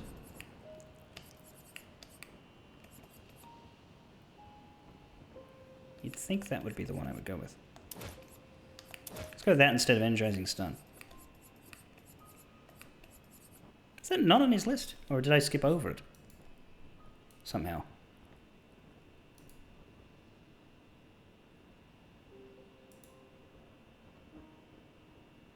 It is, I just didn't hit it for some reason.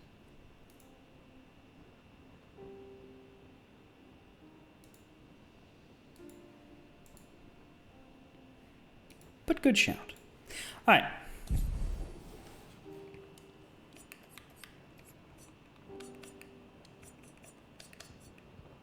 Then he's good to go. I don't know if there's anything I would change with Mael.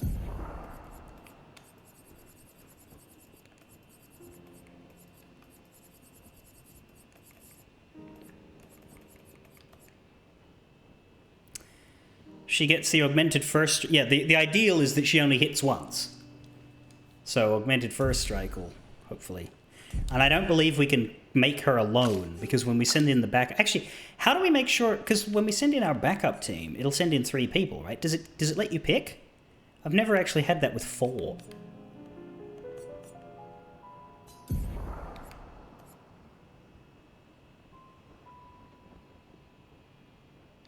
Drop, combo, attack 1. But it would still be useful. Because we do base attack often enough.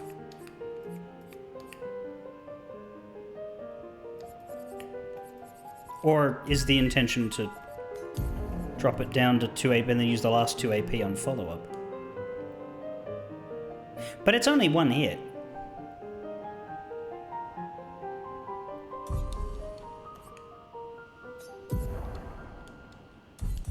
I think it's a random 3 out of the 4. That's not good.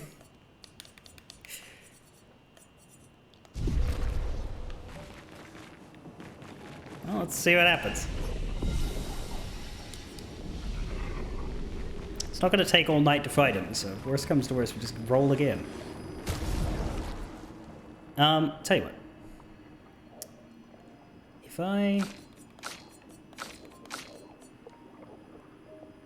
I do that, maybe Maybe she's considered to be shuffled into the middle, and that might help. That is, unless there's trash mobs on the way to this, there might be. If there are, I'll need to bring the others back. Well, now we're in the abyss, and Esquier's right there for some reason, even though he didn't come with us to get us here. But anyway. Apparently, you fall down a hole here, and I'm not looking forward to that, but...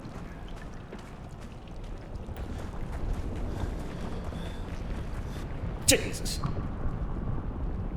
That was just the perspective swapping. I wasn't expecting it to do that, but whatever.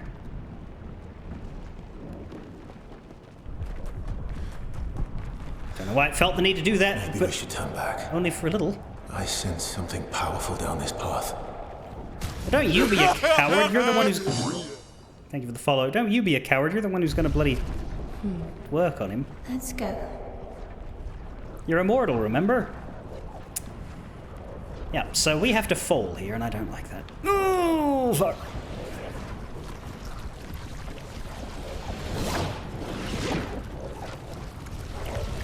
Jesus.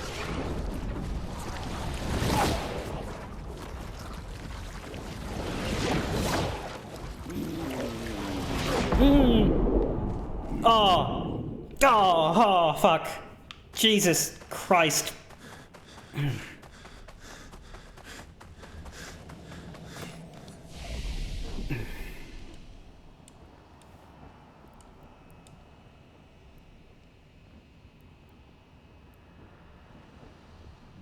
I have a thing about endless voids. It's not about falling. Falling doesn't help, but it's not about falling. If I were to fall to my death off of a cliff, while I wouldn't be pleased about the situation, I would be all right with the fact that I could see the ground coming.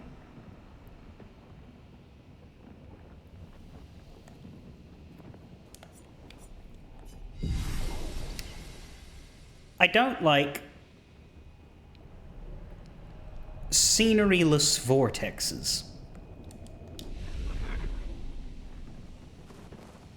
I also don't like that we just got dumped over there and we had to turn our head to find the bloody flag.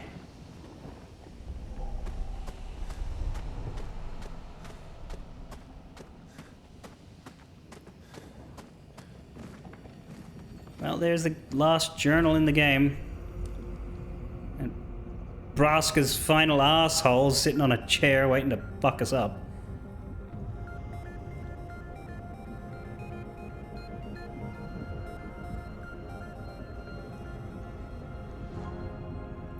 These swords. They look like the ones in old Lumiere. Don't read Gwambush's script. So he's the one who felled the Exxon.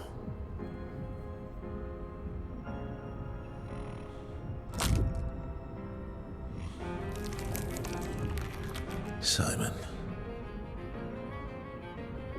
You know him. He's an old friend of mine. We joined Expedition Zero together. I'll leave you to sort this one out then, He Chris. disappeared, and I thought... Looks like you met Clair. Oh, he's harmless. I'll lay you to rest, my friend.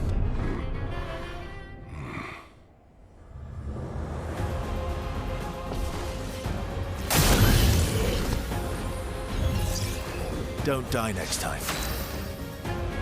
I mean, you will. That's quite the weapon. I don't mind it. So we shoot a bunch, and then we use follow-up, or should we just shoot and base attack?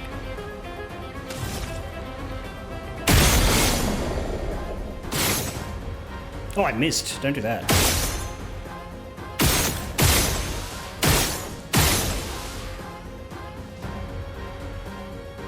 Well, I have two now.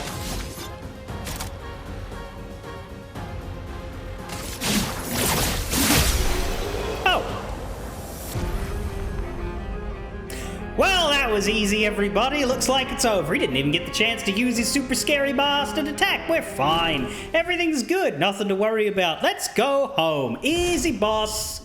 Now let's watch him fall over and stay down.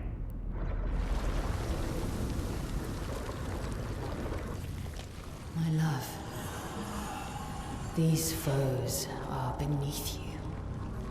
You, who have fought heaven and earth and subdued giants. Shut the fuck up, lady. To find me, to free me from her grasp. Would you fall now to the likes of them? I hate her. She's such a manipulative bitch. While your oath remains unfulfilled, rise. Your enemies await.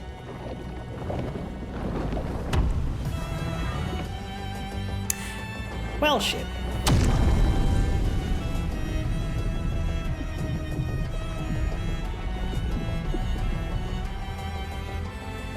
That thing is not practical. Sephiroth's is more practical than that. That is not a sword, that is a yacht. You're outmatched. So, I will point out that this game, a true exemplar of theatrical nomenclature, with its gestrals, its grandis, and its nevrons, its axons, sirènes, visages. Names such as Renoir and Verso, and Lumet.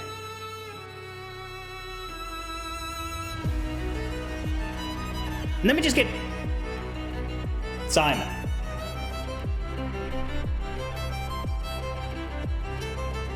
Emerald Weapon. Penance. Whatever the fuck the name is in Elden Ring, because I didn't play that. Simon. Now, I don't mean to disrespect this man, because by all accounts he is very scary when unprepared. But Simon?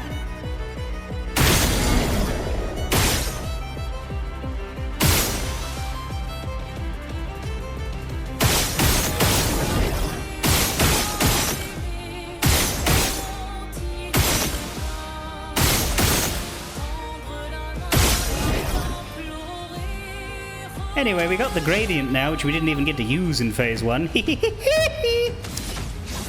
Angel's Eyes, extreme physical damage, 8 hits. Gain 1 additional perfection per hit. And here is the important line, my friends, the line that makes this build what it is. Applies a super weapon from the Trails series to Verso, reviving him if he dies. Now, we already had the second chance because we did an auto-death, death bomb, kaboom start, but this... well, this is infinitely rechargeable.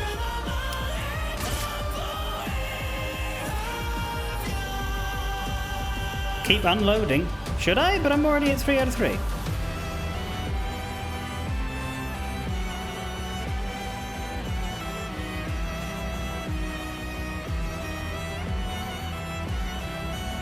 It's not going to end the turn, is it? Yeah.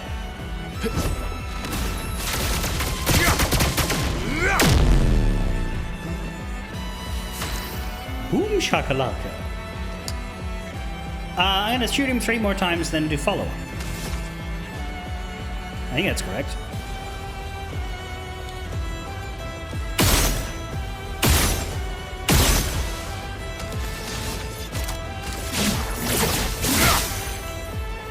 That was a lot less good than the previous one. Anyway, he's going to kill me now. Bring it on. Oh no!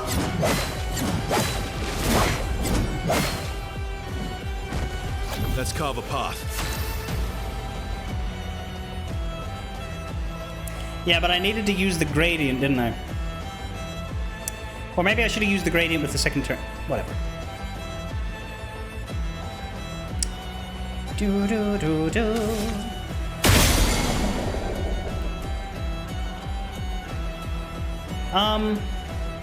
Does the gradient attack end the turn? It usually doesn't, but I think it does after a revive. I don't know that follow-up works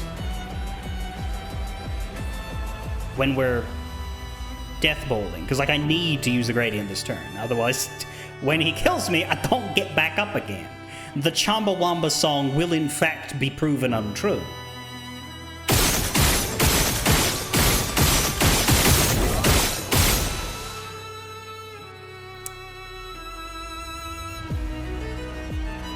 I keep getting more AP.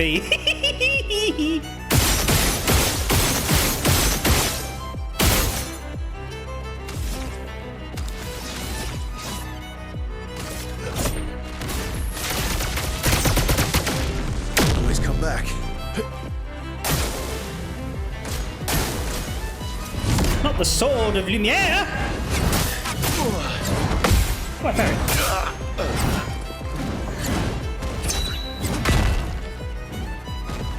Let's go again. This might be the one where we don't want to use the gradient, actually. Like, his health's getting low enough that we might want to keep it for Mael, but then he needs to use the wipe. Because if he doesn't, we're fucked. Actually, we might not be, because we have 3 people come in. We have a fit, like, there's an extra. That would be a weird way to win, but whatever. We can shoot him forever, I know that much.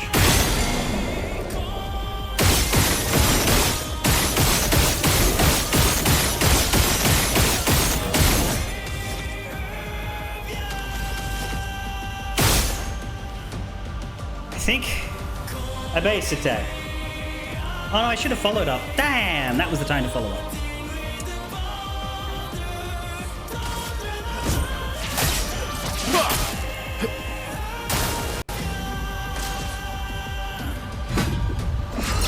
If he kills me now, I'll have to redo it. But I think he'll wipe the can. Yeah, there we go.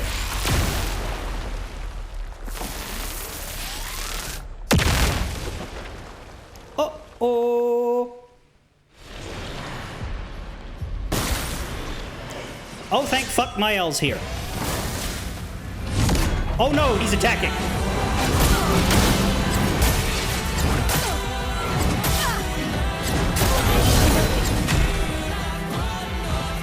Sorry I failed. It's fine, except he's got another turn. And Mael's not in it. So I guess we break him.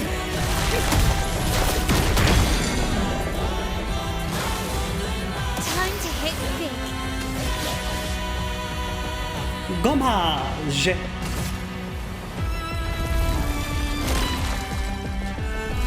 out of this canvas. Bye-bye. Peace at last. Beat Simon. 1 parry.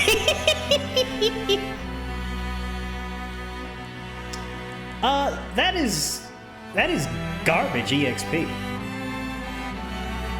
3 Chevaliers in the Endless Tower gave us 5 million, and this bitch can't even cop up down. Atrocious.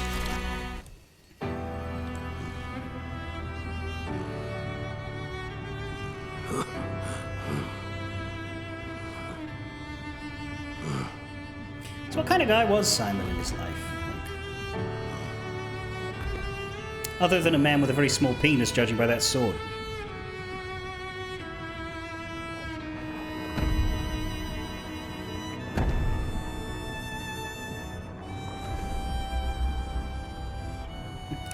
From one to another. Anyway, the level of beating that Verso took there does make me quite happy.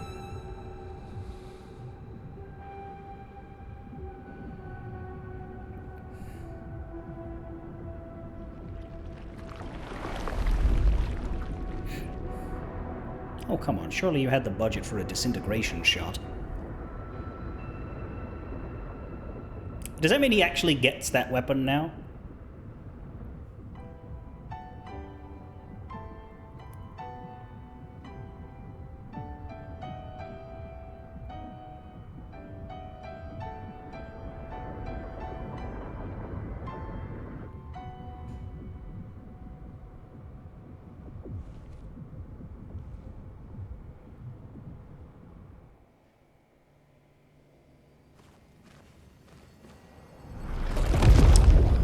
Simoso.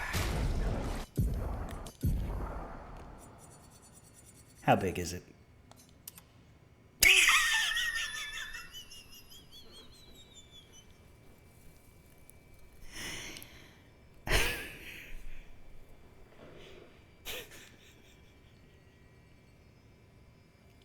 Yep, alright.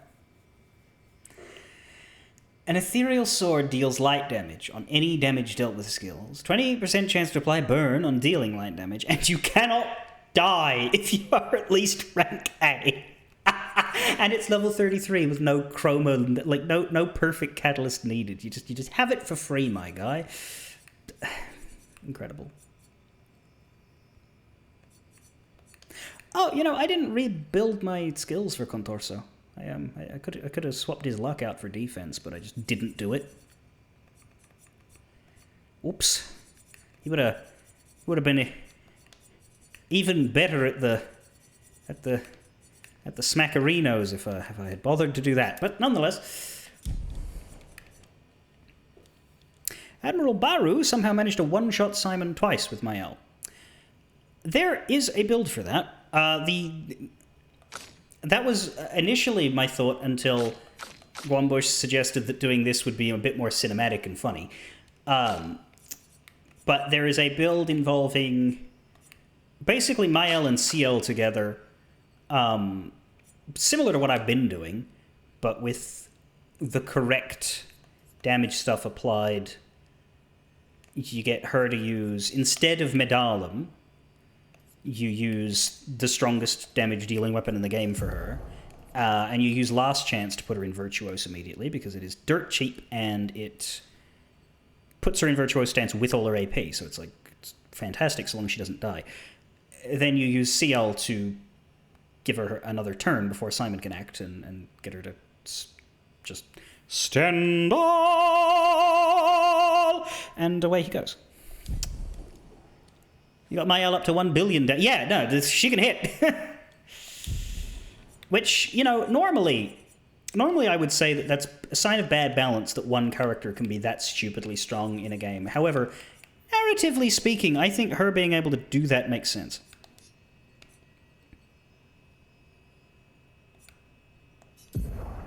Considering we're heading off to finish the game, Verso doesn't exactly need us. I'm not changing his build. I just wanted to swap his weapon back because I reckon he'll hurt more with it.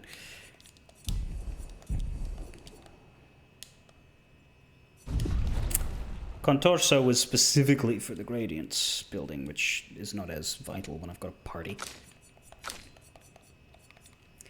Question is, do I want to take a stop off at Dark Shores just to get everybody to level 99 first, just for my own vanity? It'll take maybe half an hour, but wouldn't mind it.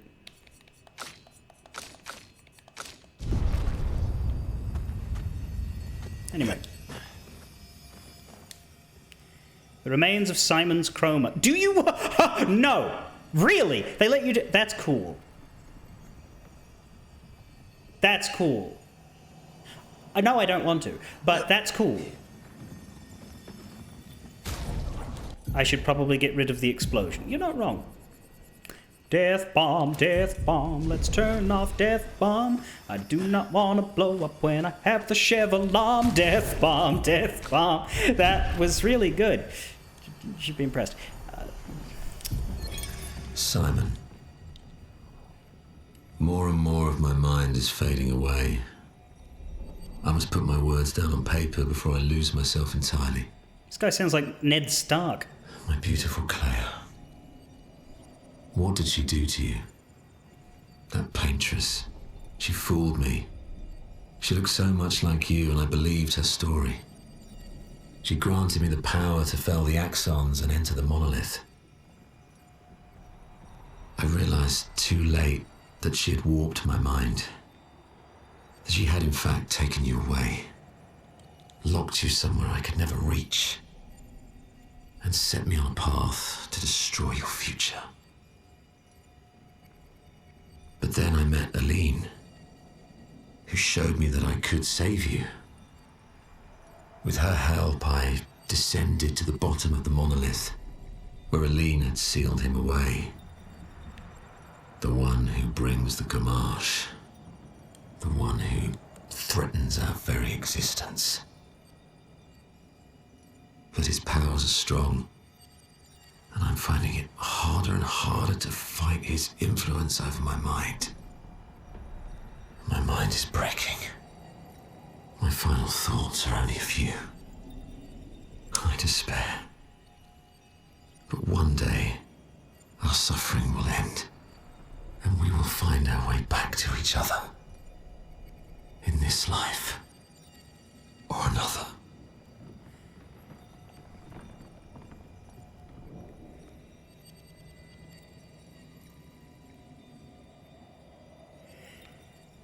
Yeah, it's because he uses the term paintress, and you're in the mind of, oh, he's a Lumiere and expeditioner, so he means Aline. No, he doesn't.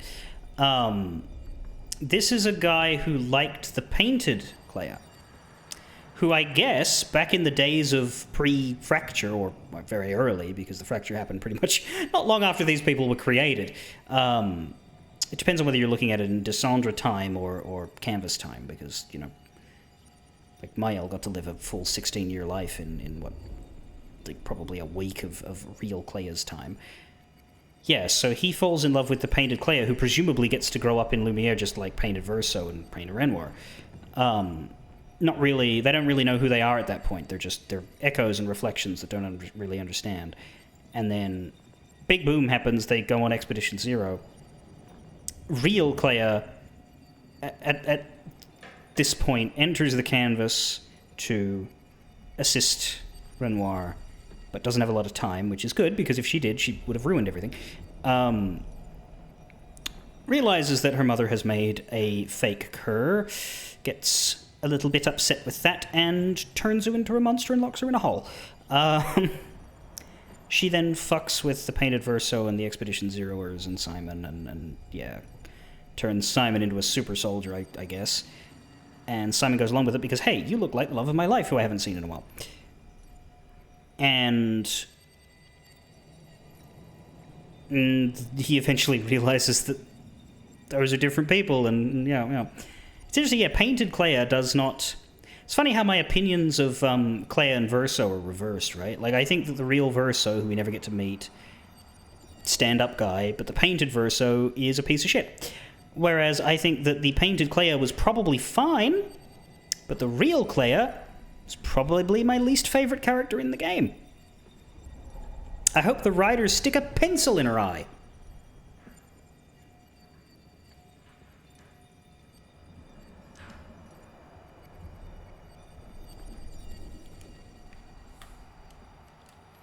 But Aline uses Simon to go fight Renoir.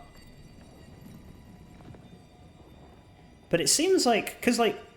Okay, Aline is stuck in the monolith. Renoir is stuck at the monolith's bottom. Except that didn't seem to be the truth, right? Because the Curator was out in the world, affecting the world, and hanging out with us at camp doing his best Withers cosplay. So, did Simon accidentally free this guy while trying to kill him?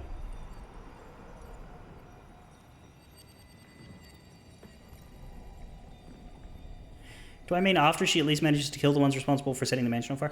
I mean, they're mutual. They can go down together.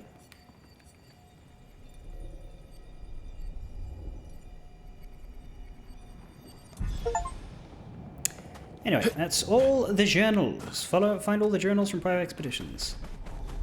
And now I go back to this goddamn flag and get out of this horrible place. Can't fast travel, but we can go back to the continent, which is good, because I don't think we'd be able to get out any other way.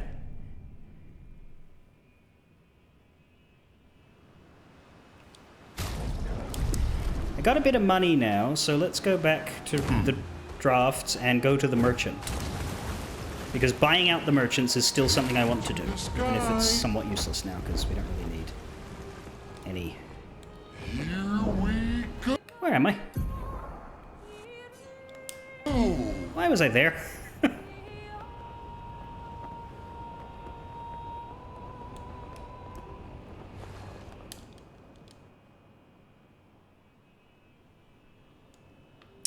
The force of the power that wiped out the city still came to the monolith. The one we had in camp was a piece of him.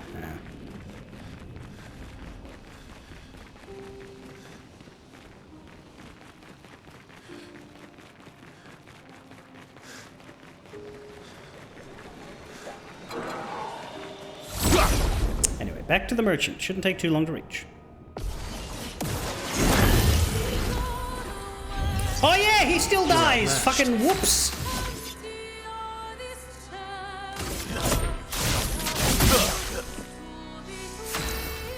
You know what, lads? Let's do this again in a minute. Let us stain them.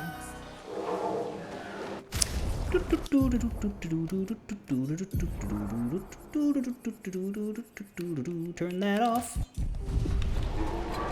Hi, me again. That ass kicking you asked for is here. My turn. Phantom stars.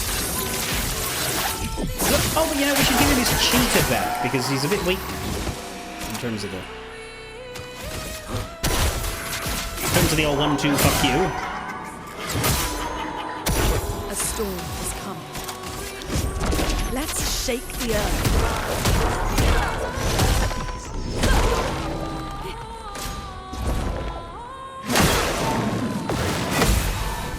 Energized.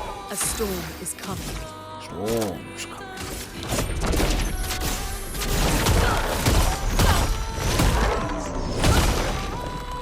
Violence.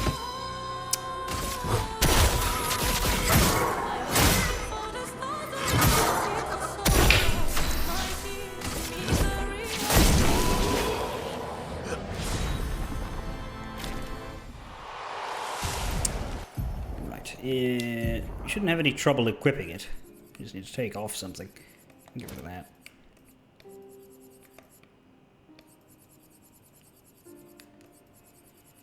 Get rid of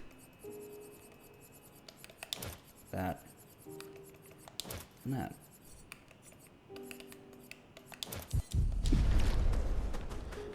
Is there a maximum alumina that a character can have? If you just pump somebody indefinitely, does the game eventually say, nah, we're not giving you more than that. Share with the rest of your goddamn squad. Because there's probably challenge runs where people just pick a character and like... I think I saw that somebody was doing a Gustav only run. And they did that without knowing what to do at the end of Act 1.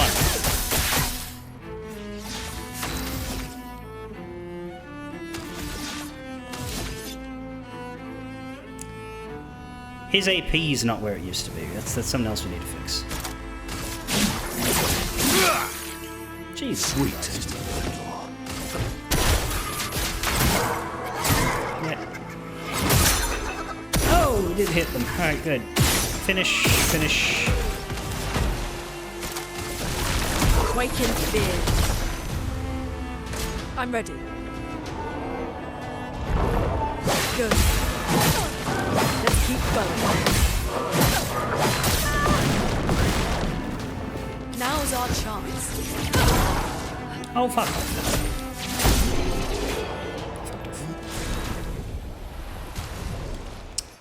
Right, we need to fix your... Yeah, you got no energizing starts or energizing turn, or... You don't have energizing turn, that's the problem. Okay, well, we're not shooting with you anymore. You're not burning anymore.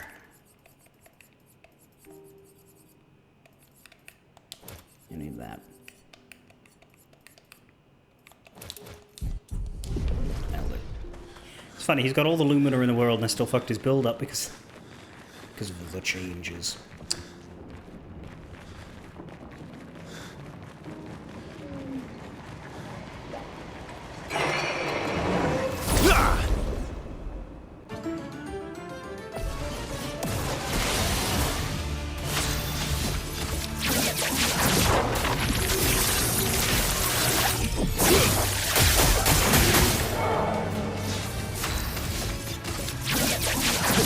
phantom stars.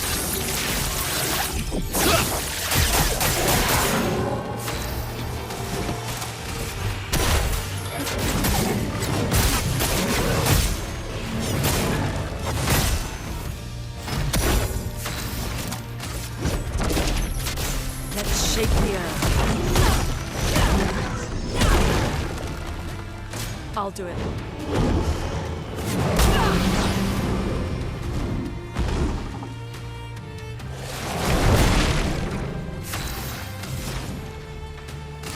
prepare to meet your end.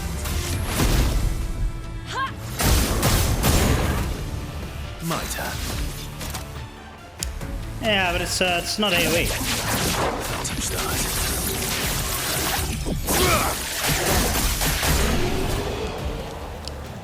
Like, swapping back to that for the last fight, maybe, but right now we need AoE.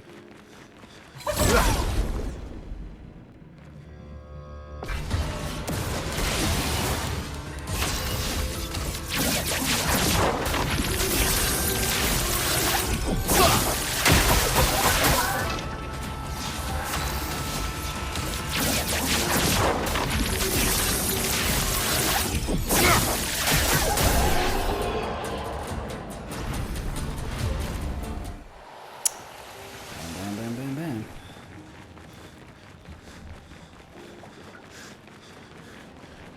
Let's maybe dodge the creations. Or if I am gonna fight them, then swap the party out to Mael. Let us stain them. What are you doing going first? Okay. Feel the embrace of fire. You're outmatched.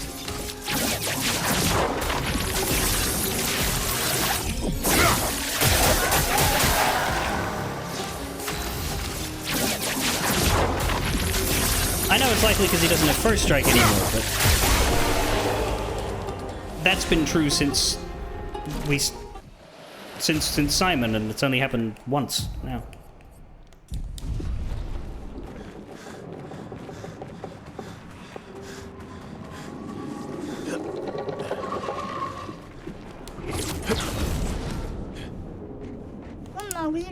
Hello. Can I finish your bullshit? I can. Alright, we've bought out all the merchants in the game. That's all I wanted. And so at this point, we need a level and a half for Lune. Everybody else needs less than that. That's basically 30 fights at the Dark Shores.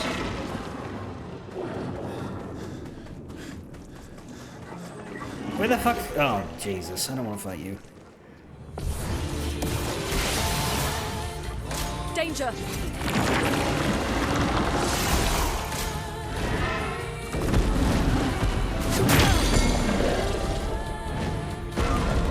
Let's carve a path. It likes you.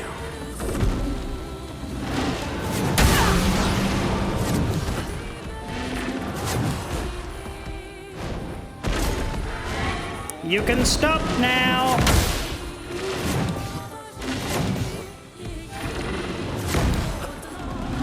It's not that I can't beat you, it's that you take too long and you're not worth enough for the time you take.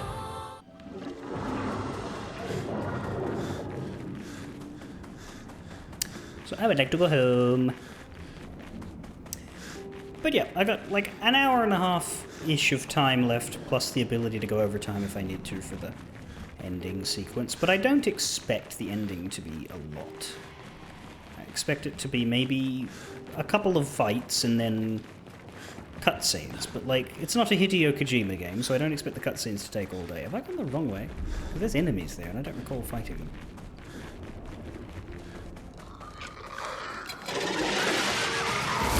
Where am I?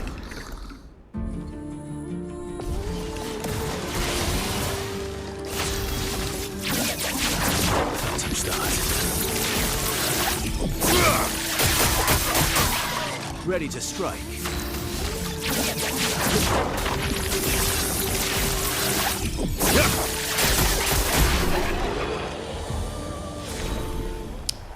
Trying to go backwards.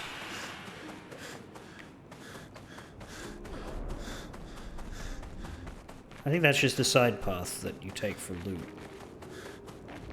That I didn't need to take this time.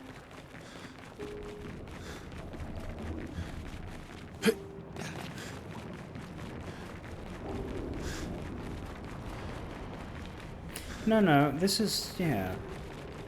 But then how do you get back?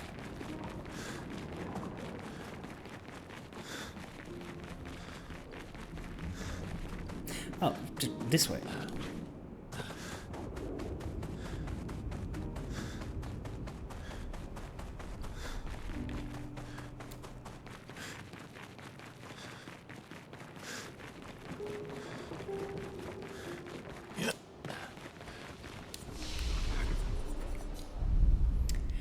So, what remains of achievements is a good question I should ask myself. One more. It is called The End, and it is for reaching the end. It's interesting, as Steam also tells me Ark is currently playing through this game. Is the story satisfying when you've just been watching it be done for the past 2 months? Can't imagine it would be, but... I guess you get to see things that you don't see on a first playthrough.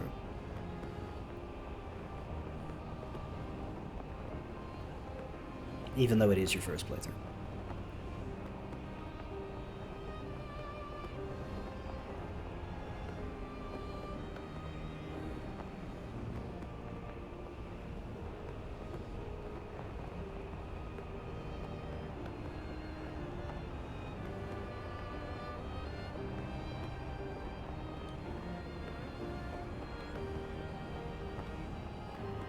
Flashing through the sky. Flashing through the sky on a giant bowl of wine.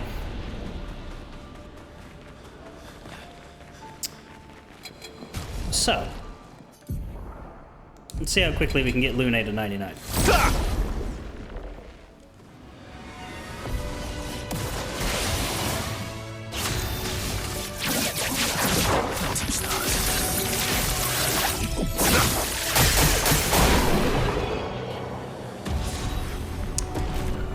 It's 1,291,000, so it's not 30 fights because every 3 fights is almost an extra million. Not quite an extra million, but almost. Certainly every 4 fights is more than an extra million. But if that was 30, then this is 29. Let's go the path.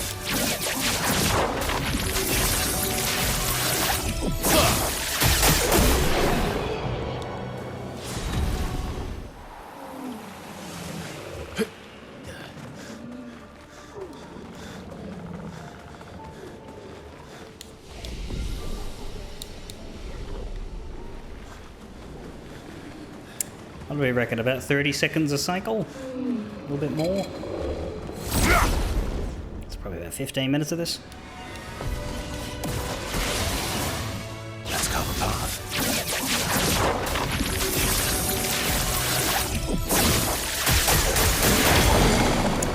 Oh my god, you lived! How dare you, you miserable shitter!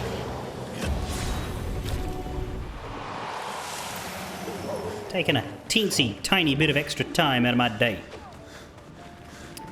Now that was fight number 28 if we're counting down.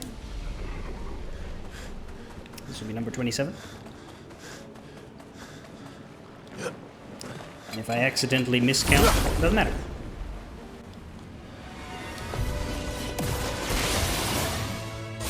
Oh, shake out in the air. Phantom stars.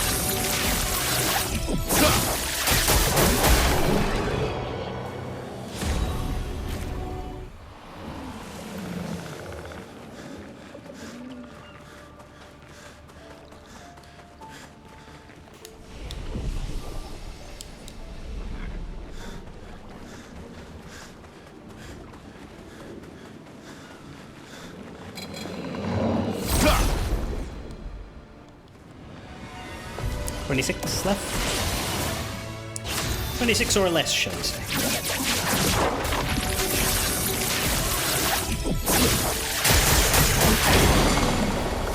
Whoa, did you miss one or something? You got heaps of health left.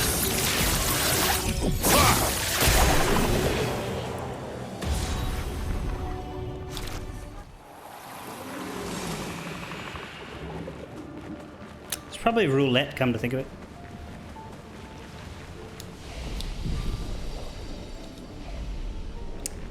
Although I am reminded. Is Monoko ahead of CL yet? No.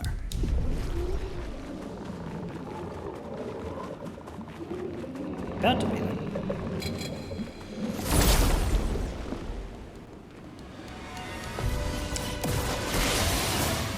You're outmatched.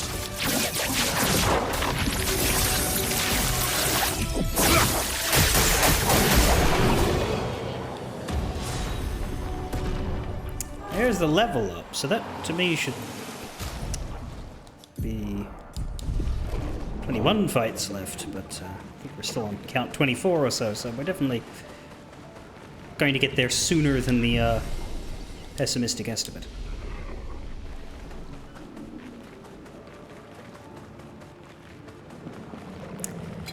But Lune will be our benchmark because I don't think she will pull ahead My turn.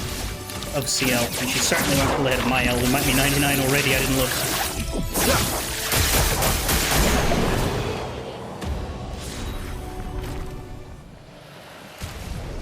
She's not, but she's nearly there.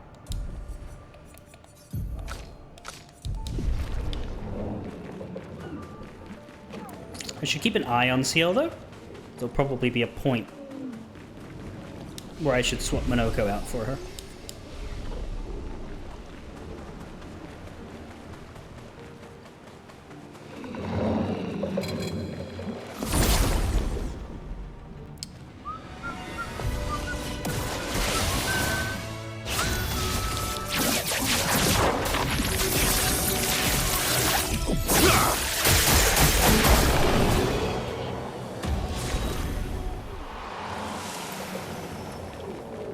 Meanwhile, Verso was 99 before we even started today. It is just taking a key spot at every fight by virtue of his ass kick ability.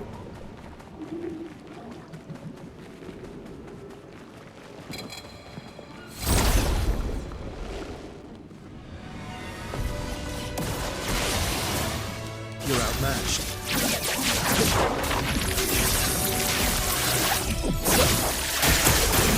Yes, as soon as this is done, we head to Lumiere, we end the game, and we get to see what my final philosophical verdict is. Whether I am happy or annoyed. Based on how they choose to end it and the way in which the people of the canvas are treated by the writing. Let's carve a path. Phantom stars. If the story only cares about the Descendra family and the Lumiere citizens are a footnote, I will be extremely dissatisfied and disappointed. But if the people of the canvas are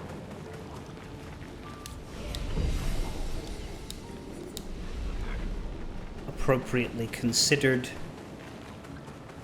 and allowed to speak for themselves, like, to me, there's a difference between Mael convincing Renoir not to destroy the canvas for Mael, or Mael convincing Renoir not to destroy the canvas because there's people. And I'll be kind of disappointed if we don't get some acknowledgement of the fact that there are people in it, and that what you're doing is not merely preserving your family's well-being, but genocide.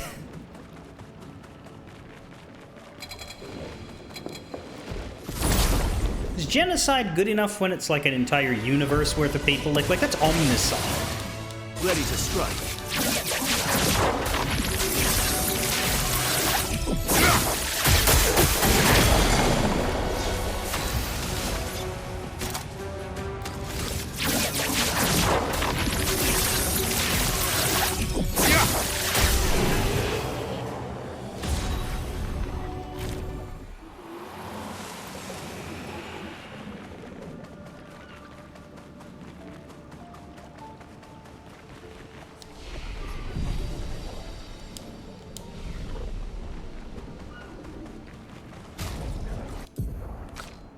Well, there's Mael, and Monoko is ahead of CL now.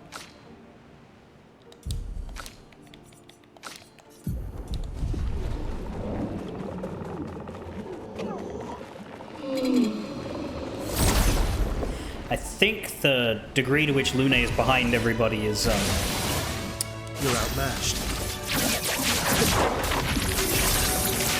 enough to make it so that it doesn't matter.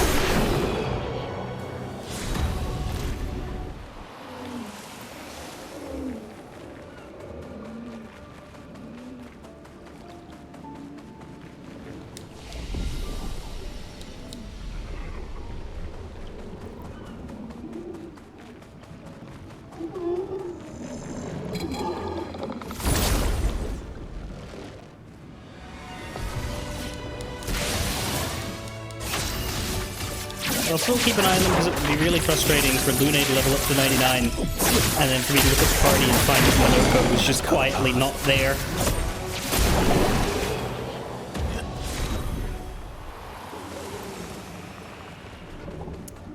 But we'll check after, because we will need to swap him back in once CL finishes.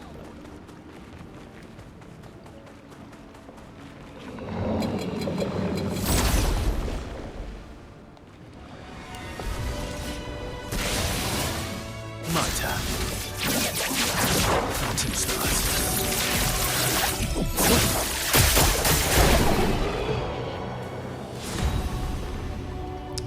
She's at 168. Lune is at 1-2.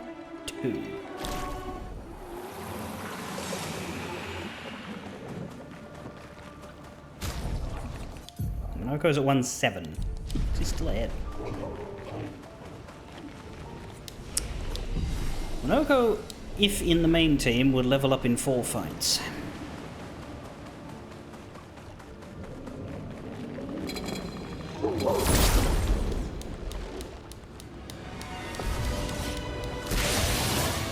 Let's carve a path.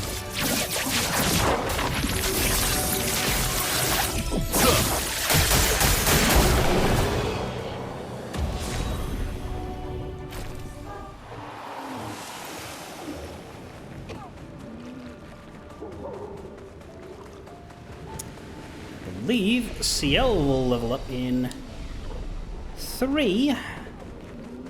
We might swap her after 2.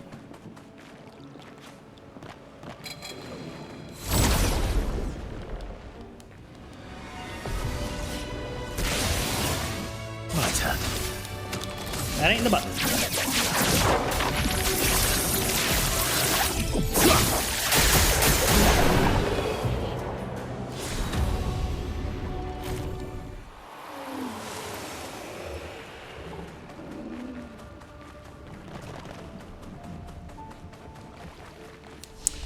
I think the next one will make it so that CL will level up even if she's on the backup team.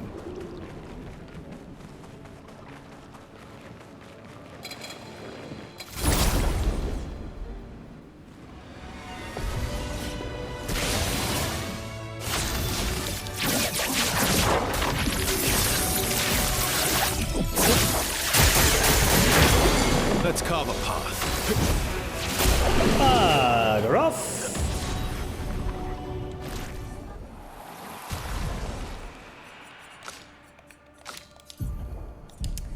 Noko's at 190, yeah, Lune's at 160. Yeah, there was no contest. She's I guess she got neglected because I was using Monoko an extra amount because I wanted to make sure I never missed a skill. I never missed a foot with him. Whereas my preferred party was always Verso, Mael, CL. Lune didn't have You're outmatched. the virtue of being of any use to me.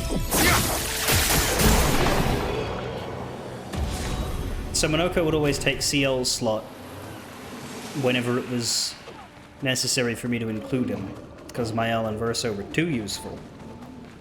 And CL's main purpose, at least in these later stages, has been to facilitate an even stronger Mael and Verso.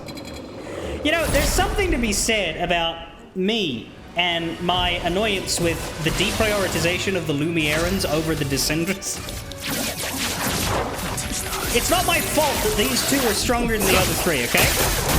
The game did that, and the game is also the bastards that have been over-prioritizing the Descendants over the Lumieran people. But what I mechanically do is not how I narratively feel. Look, yeah, I know this Verso is technically from the canvas, but he still acts in a way that makes me think he's not one of us. You're outmatched.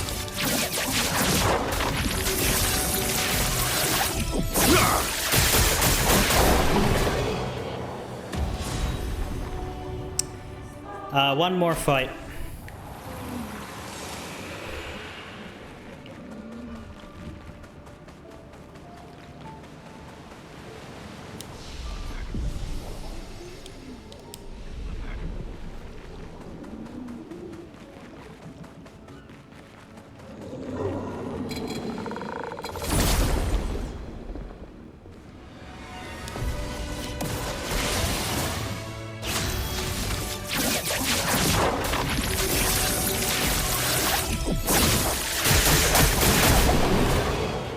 Yes, that's true. You can break anybody. It's just that these are the two characters that I figured out how to break without,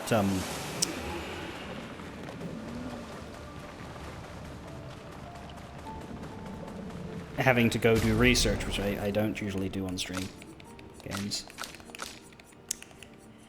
Anyway, 99s all around.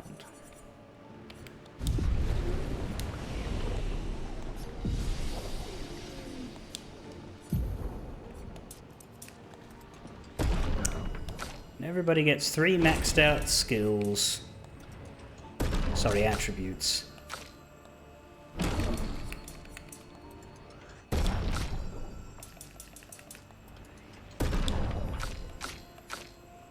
Might, as well as their 2 scalings.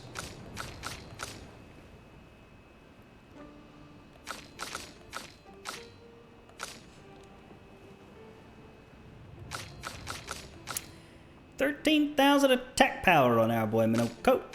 11,000 on Verso, 10,000 on Mael, 9,000 on Lune, and 10,000 on Seal. See? Lune sucks! She doesn't, I'm just petulant.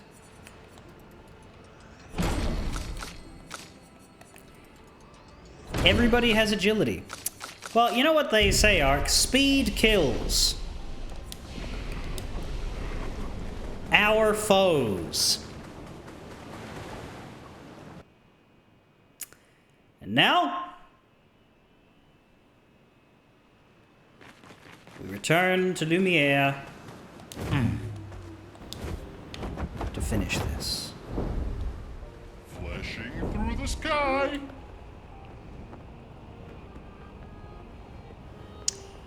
Went back to Lumiere, where Renoir killed them all.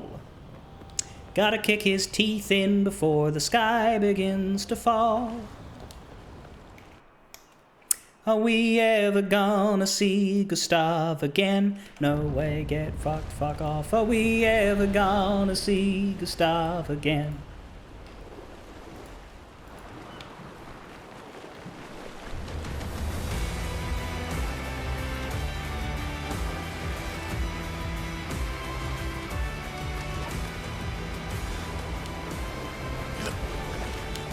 Oh hey, it's that flag that doesn't give us a fucking button for some reason.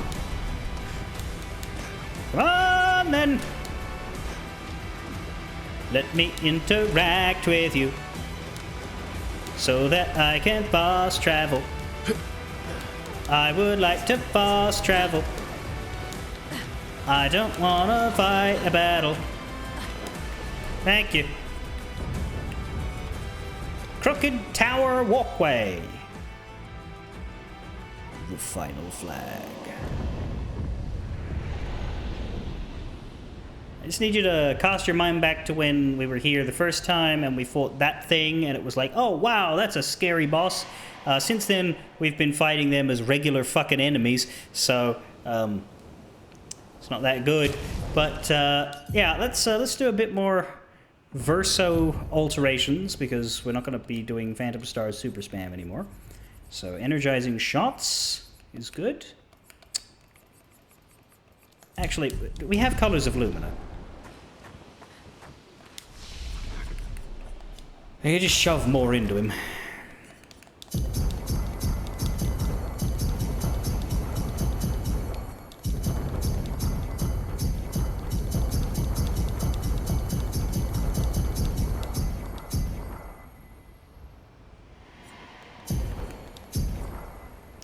Just to make them even, you know?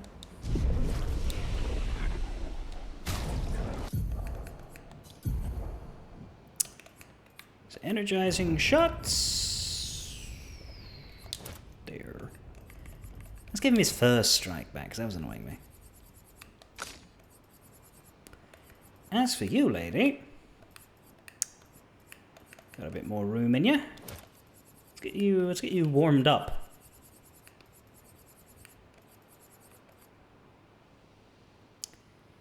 Let's make you a glass cannon, because I think you can afford to take some damage. It's fine.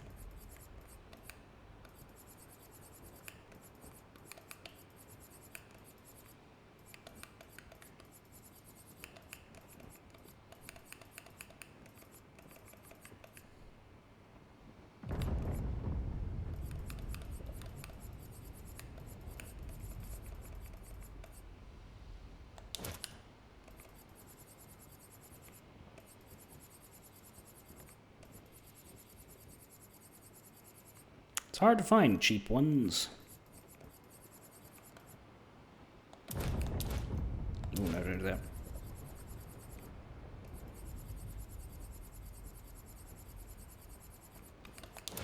That's just me wanting to use all the points. If we're going to shoot, we should use Contorso? Okay.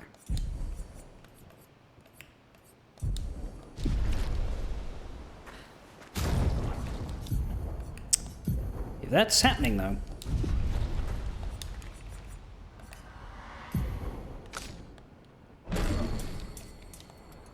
I'd rather he get all the power.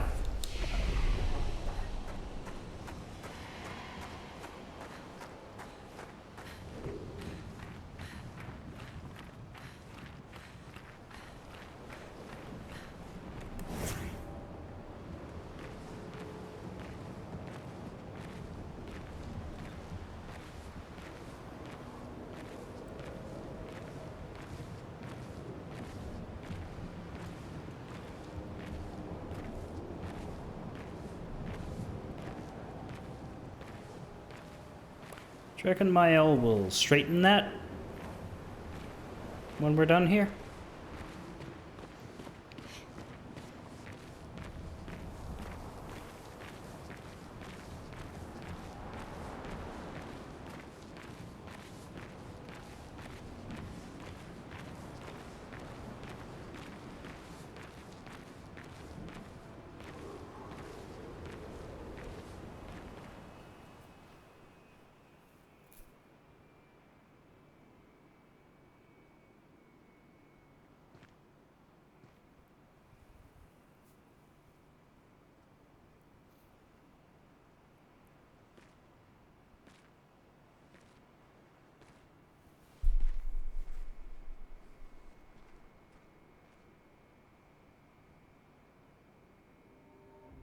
Papa?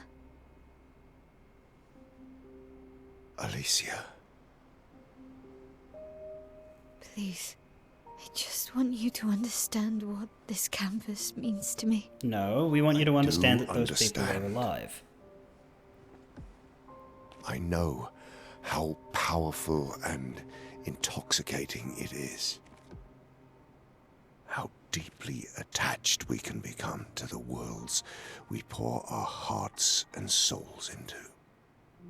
I was enthralled, and it nearly killed me. Doesn't mean you have to erase Verso's canvas. Child, do you think I want to?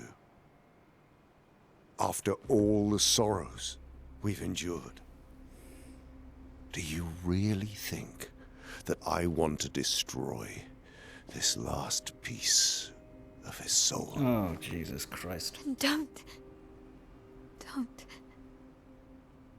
Life keeps forcing cruel choices. We do what we must.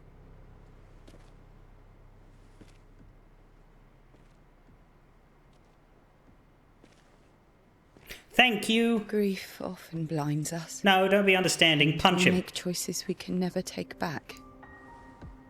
Please don't grieve kill me. for two. I grieve for many. But I don't The deserve to choices of die. Parents leave indelible marks upon their children. But ultimately, the voices in their head have to be their own.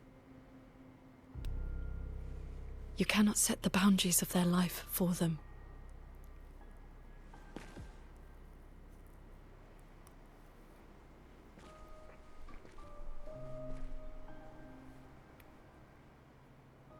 After the fire, you wanted me to find new joy in life. And I tried. But I couldn't. Verso died because of me. How do I get from that to joy?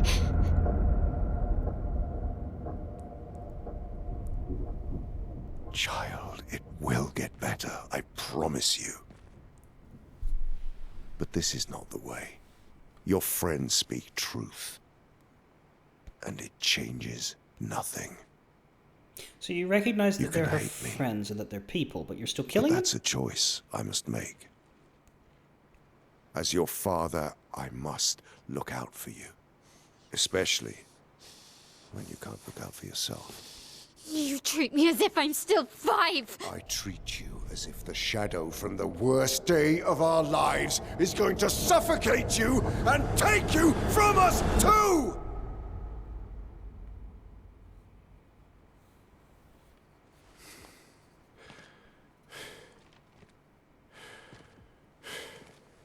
Enough.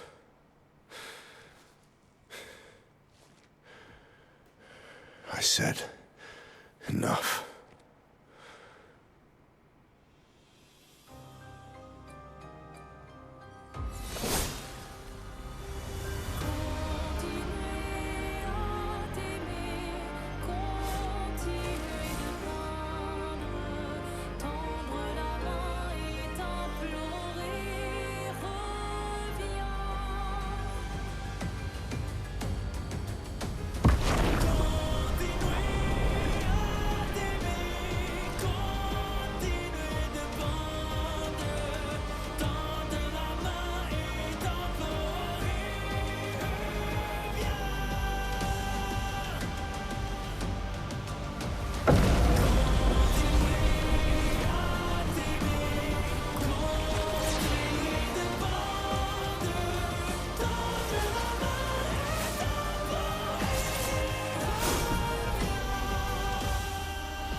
Let's carve a path.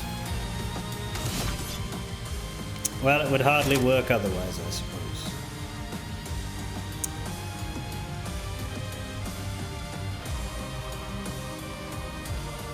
So I guess we're just shooting?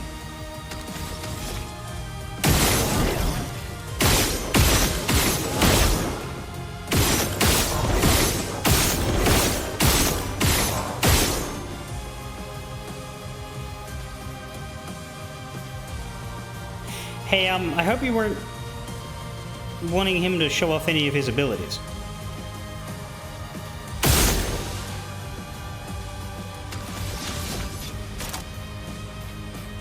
Oh, I'm not rank S. Fuck. Well.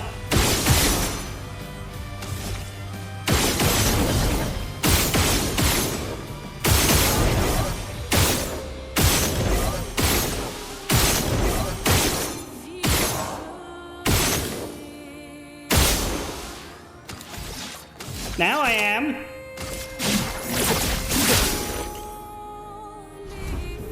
Sirene rescues Renoir. Oh. Stop this insanity. It's time to go home.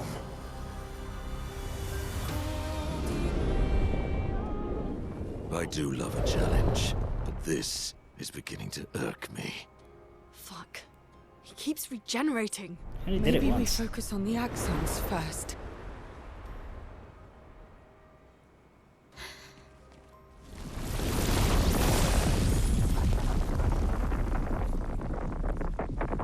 No, she can't. Fire.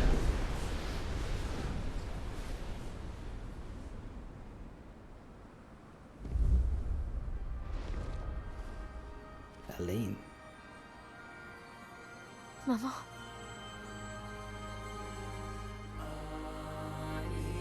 Aline, you're going to kill yourself. It's too soon for you to return to any canvas.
Ready to strike.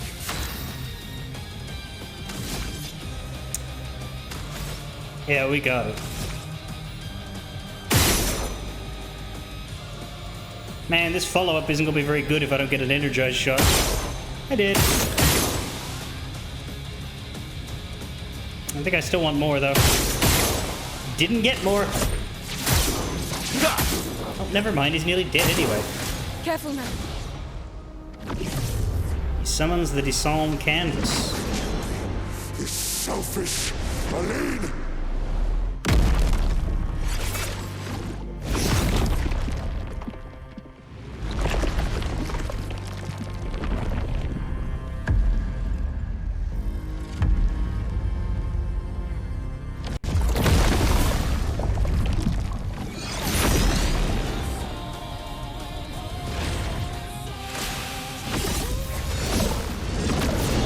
Aside the canvas.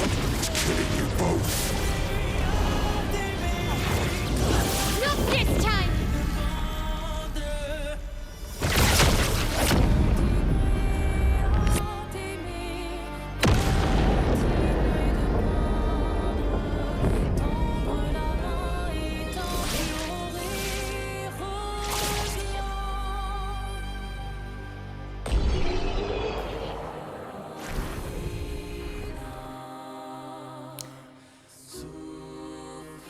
Admittedly, that felt a bit easy, but I think that might be because of the whole level 99 bit.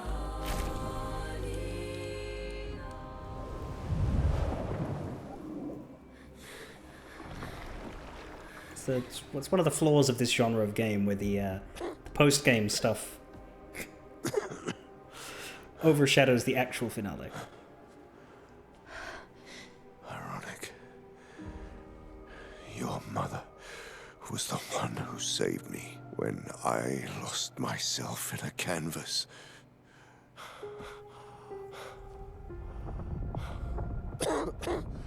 She taught me how to safely use our gift. Did she kill people when she did that? How to soar without flying too close to the sun. We painted canvas worlds, pushing the very boundaries of creation. And she never let me forget that every day we spent here has a price.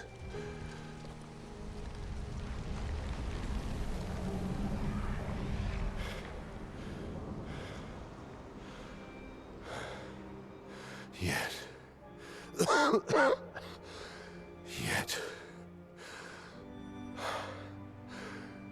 here we are now. So trust her. If she's doing this, then... I trust what she taught me. This is not a game. You think you know what's at stake, but you don't. I know precisely what's at stake. You want control. You want to feel like you're doing something. You couldn't save Verso, so you want to save us. Except you're not. Destroying the canvas won't help us move on. It'll just deny us the one place that helped us feel again. 67 years. 67 years I spent trapped within the monolith. But I persisted. I persisted. Do you know why? Do you know why I cannot leave her or you behind?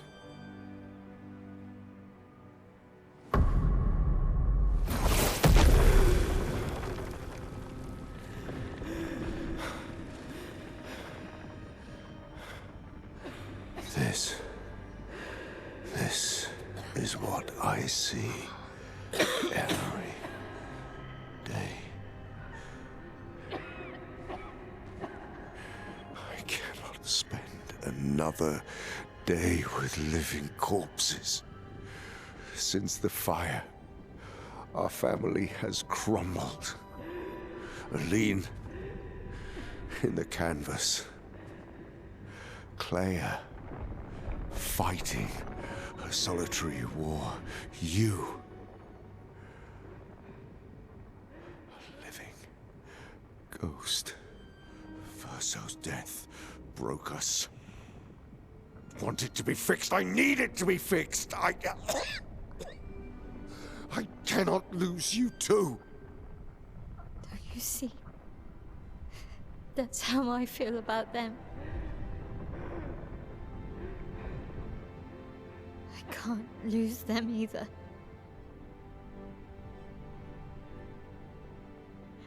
I've lost too much. Papa, see? I've lost so much.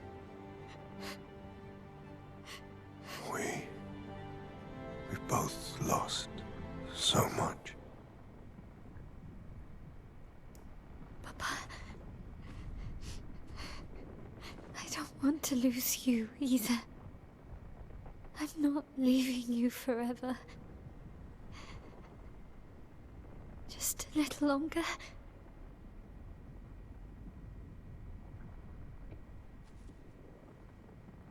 I want to trust you, but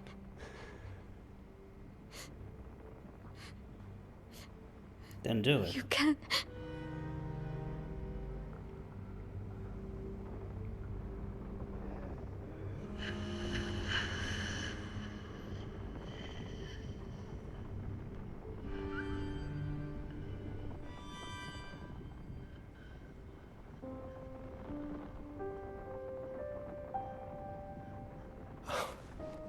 keep the light on for you.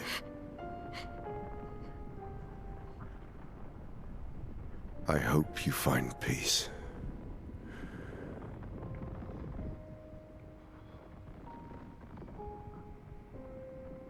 Hold on to each other.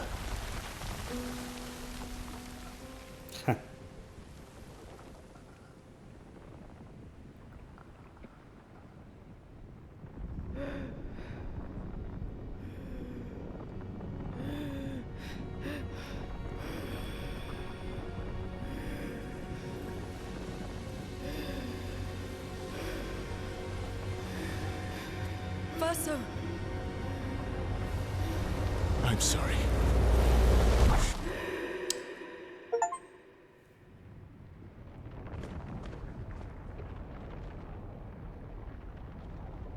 That shouldn't be possible.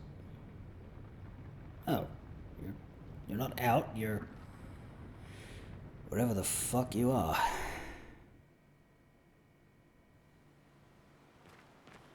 And I'm with you. I don't know how I feel about that. I'm leaving. Nope, can't.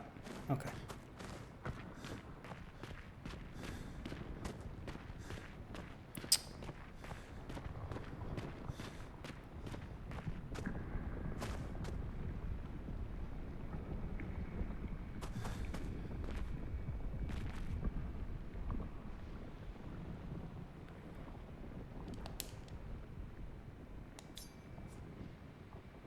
No, it's not. Well, what does it mean if he stops painting?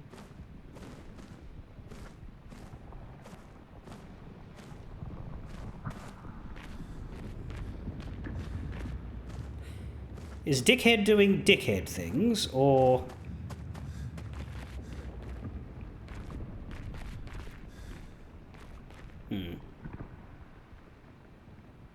Anyway, I continue to be low-key frustrated. There's an awful lot of shit about what everything means to Renoir and his daughter, and not about the whole universe full of living people that are... They almost got some focus. They got to speak a little bit, and he seemed to interact with them as though they were human beings who mattered, but then he went back to, I need to kill you all for the sake of my wife's mental health, which isn't good enough. And the whole conversation that caused him to back off was entirely focused on the wrong reasons, which was all about us, our family, whoop-de-whoop-de-wank. Which again is my problem with this. There is just zero self-awareness from any member of the family. Even Mael just isn't saying the right things when she should be. She almost says the right things. Like, she got real close when she said, but these people mean as much to me as I do to you. Except, please don't kill them because they matter to me, not please don't kill them because that would be genocide. It's a long stretch, friends. Right, well, let's see what happens when he says this.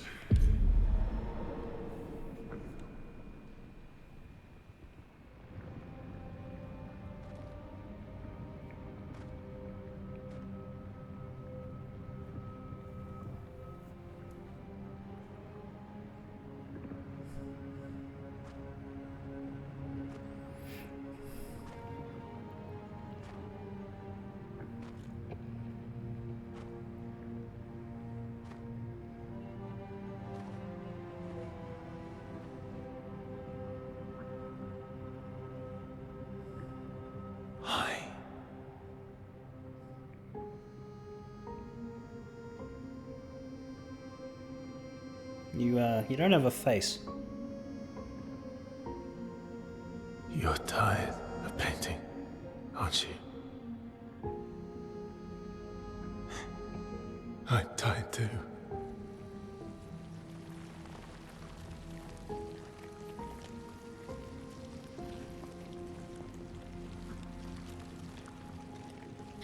That's...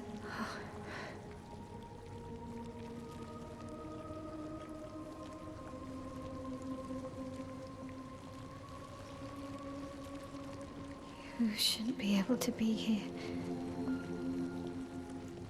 Mamon's gift. Why did you run in? It's dangerous for you here. See things as they are. Not how you want them to be. What? You lied to your father. No. He saw it too. But he wanted to believe. You're going to die here. Why don't you just leave? You can always come back. The moment I leave, Papa will erase this canvas. This is not worth your life. What life? My life of loneliness in a shell of a body, with no voice and no future. You're my El. No matter where you are, you don't need this canvas. But everything I want is here. Here I have a chance to live, Verso, to live. Out there I merely exist. She makes a good point. Life keeps forcing cruel choices. Stop quoting Papa!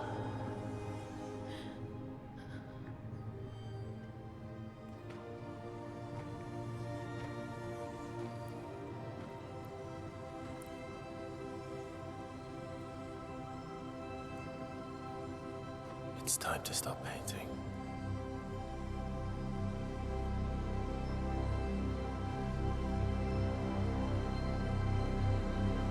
Verso!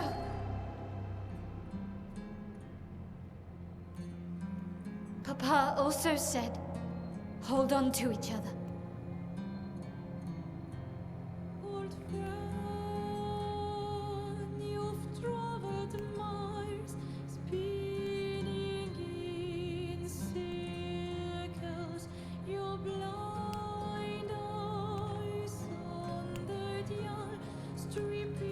I'm sorry.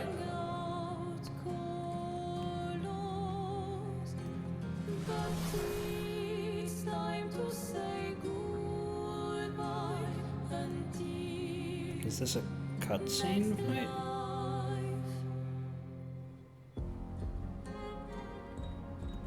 Decide the fate of the canvas. Well, fucking, what do you mean? Do the genocide yourself? Get fucked. Get fucked! The people have... I hope nobody has ever fucking picked option 2. Fucking Jesus Christ. Fight as my L. You kidding me? He better not have that build I gave him, otherwise I might not win this. Or maybe Stendhal will just one-shot him. That'll feel good, actually. You know what? Yeah. Just... From the bottom of my heart, from the moment you appeared before my screen, taking Charlie Cox with you. Get fucked!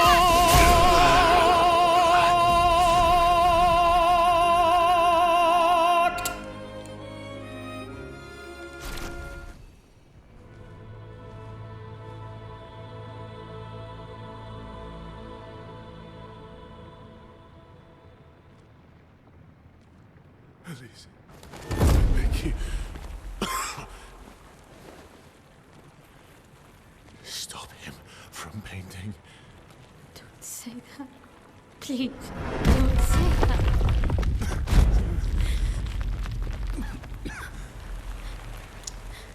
Thanks for the battle carry, but... Please, listen to me. Only you can do this. You can do this, please. Unpaint me. Unpaint me. Oh yeah, do that, do that. You don't need him. I don't want this life. Stop saying that. I don't want this life. I don't want this life. You've had 3 brothers, he's the shittest one, get rid of him. I just wanted to live this lifetime together. This lifetime that was stolen from us. Please. Please. Bring back Gustav, consign this fucker to the void, easy. This life. It'll make him happy. Fuck knows he doesn't deserve it, but hey, it will. Help me.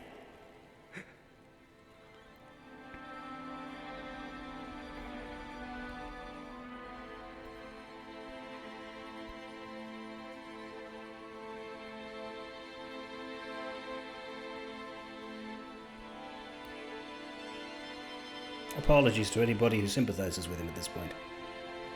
But he makes the worst decision a person can make at every possible moment he is given the choice to make a decision.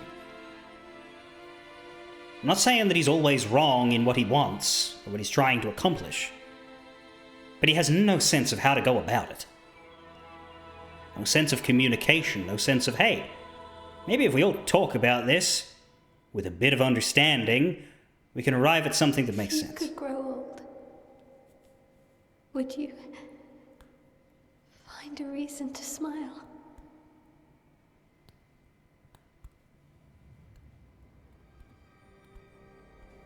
Epilogue. A life to paint.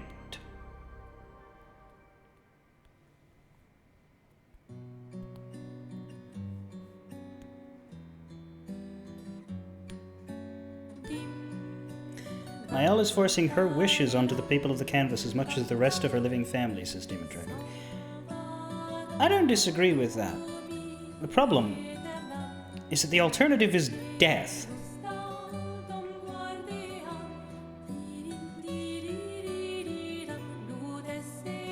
She could definitely stand to act a little different too, but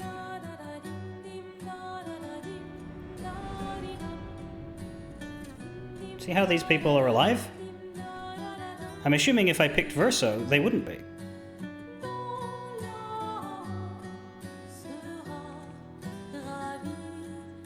That is not a choice.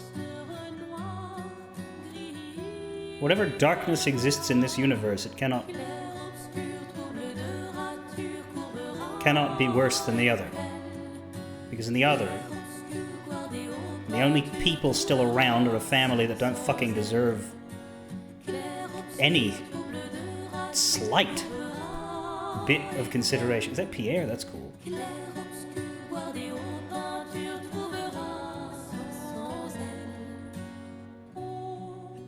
Don't know who the child is, but Gustave's apprentice, perhaps. Now, did you bring it?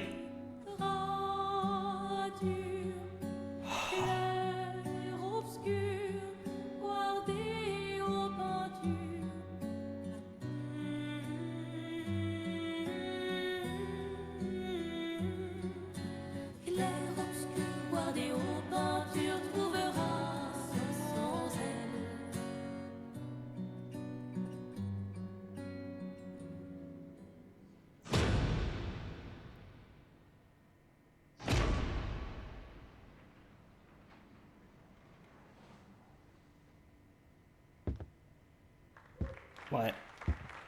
What?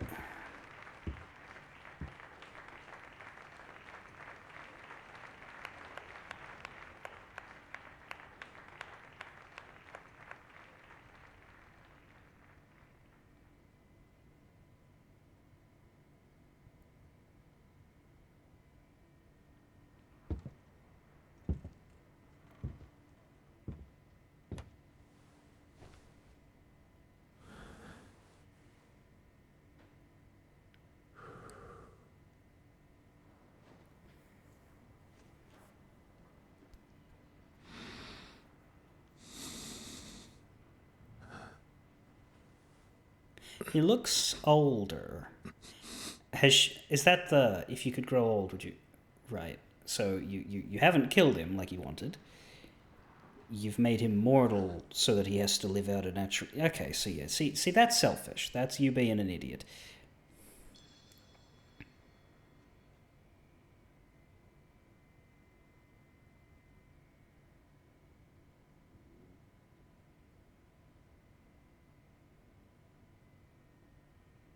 Where's Minoko?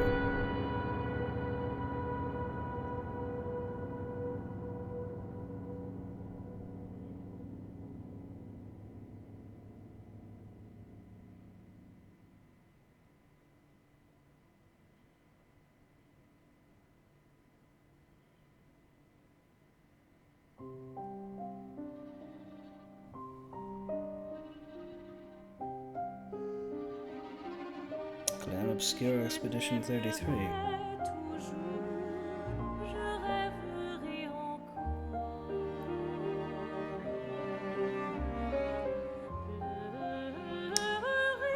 So she stays there and rots to pieces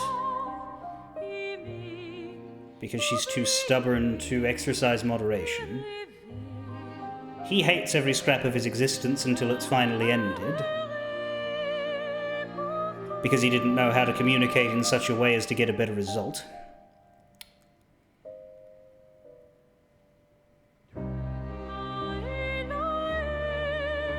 Yeah, this whole universe would have done a lot better if there was a single member of the Descendre family that had a fucking brains, had a single cell in their brain, like just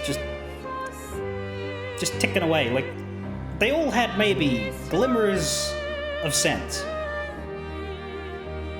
but none of them had enough of it.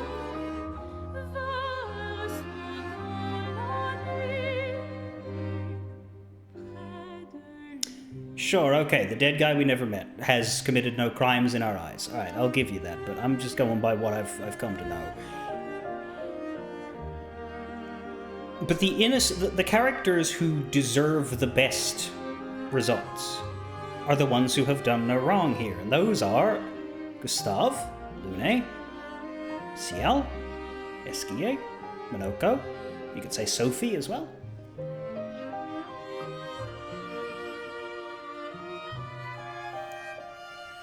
That one bit of his soul said the painted people had souls their own deserved life. Yeah, like, there's no ideal result here, as I said.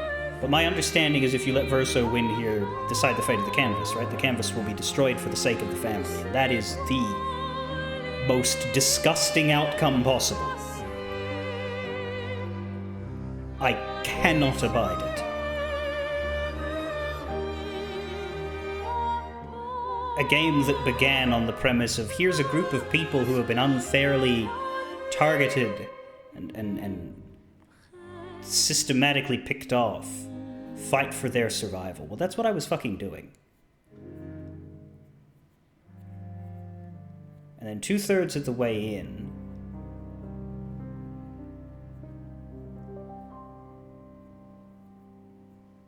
you switched around the truth of it all. And in so doing, took the story away from those people and made it about a bunch of bastards who, frankly, can die in a fire. Not to be too on the nose. Mael restores everybody. Yes, that's it. Mael tells her father the truth, exercises moderation, leaves camp. Now, she said that he would destroy it as soon as she's left. Is that true? Maybe. But presumably they could have a conversation upon her leaving, and the fact that she left might help her case a little. There was no evidence anywhere that suggested that a canvas cannot persist without painters inside it.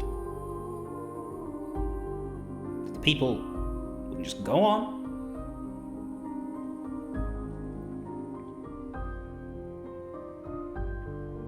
They never said, oh, if everybody leaves, then it will break. You know what will happen, though? When Mael dies in there? Do you think Andy Serkis is going to just look at that thing and be like, well, better let it keep going? No, he's going to be pretty damn angry.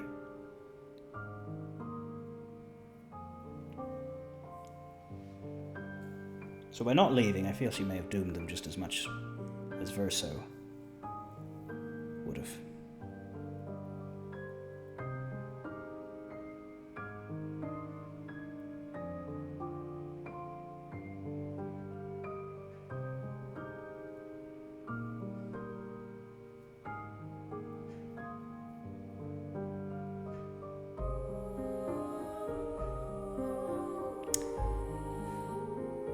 Now sure, if there had been no Descendres, there wouldn't have been a canvas, and there wouldn't have been the people in it, but somebody who has never been born doesn't worry too much about the life they didn't have. But somebody who has been made. Now here's the question, yeah, the whole bringing back to life of it all.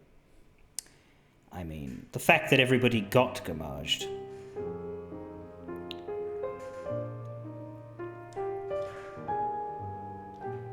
But, like,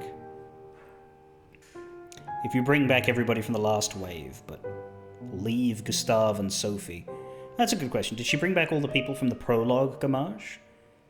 Other than Sophie? Or just Sophie because Gustave would have wanted that? Where does that end? Did she bring back everybody all the way up to 67 years ago? Because, yeah, then we approach the question of what is death if the painters have the ability to make someone ageless. But I don't think it's that over the top. I'm not demanding that she give everybody immortality. Just, you know, a fairer result of the one that they had been given. And then, for the love of God, leave. Leave and stop playing God.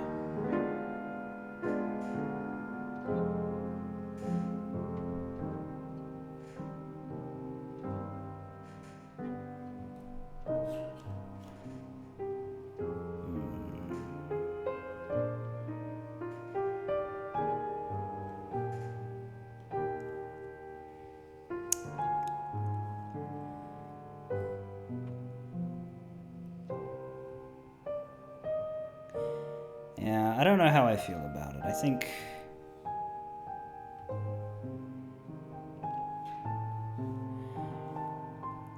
in terms of a moving, thought-provoking story, they certainly achieved that.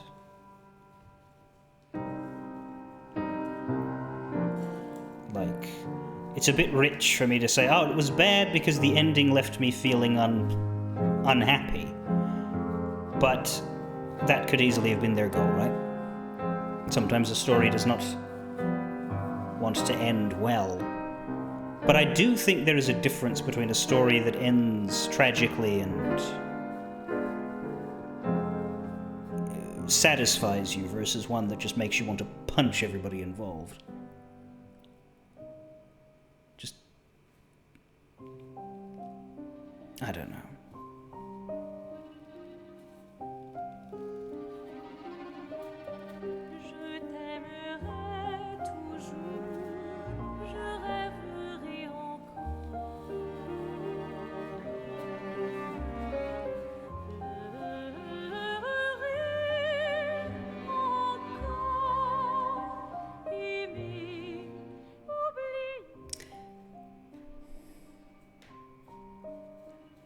From a mechanical gameplay standpoint, I can see why this is a Game of the Year contender.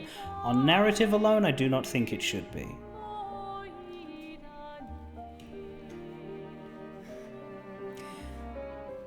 Yeah, that's it, yeah. There was a lot of... It seemed to me like the writers didn't give as much of a shit as they should have.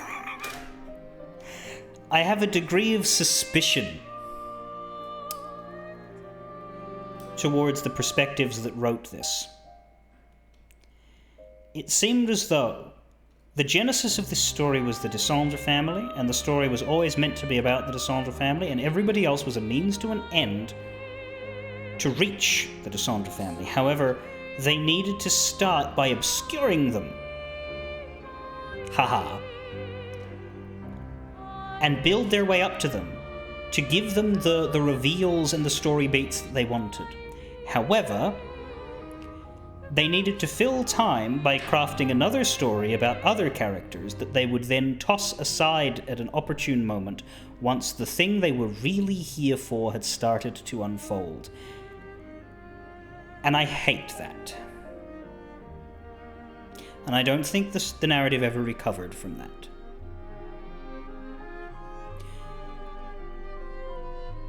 The game's sold protagonist, the guy we spent the opening hours following, empathizing with, watching him lose his love, and embark upon a journey to save his people, got 20 seconds of unvoiced cameo in the epilogue. He doesn't even know who Verso is. Okay, he probably does at that point because he's at the concert, but he doesn't know anything. He never got to know anything. He never got a story. He never got a story. Now that would be okay in some cases. Like the Sophie prologue, having us run around at her and then watch her gamage. That was beautiful. But then the dude whose viewpoint we were really experiencing got no payoff. And you could say, well, Mael was there, and the story was always going to be about her.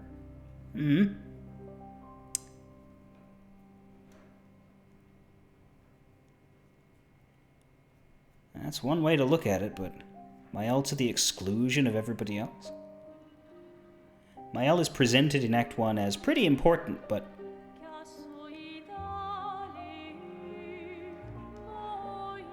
I don't know, she's enough on her own.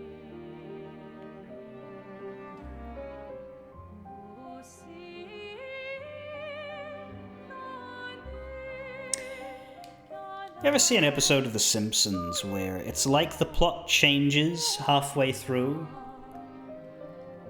They don't all do it, but a lot of the classic Simpsons episodes will just have a bunch of random shit happen at the beginning that would then arrive at something else that would then dictate the rest of the episode. And whatever that first thing was, it was not really important anymore. It was there for jokes, and it was also to lead you to the moment that started what the main thrust of the episode would be about.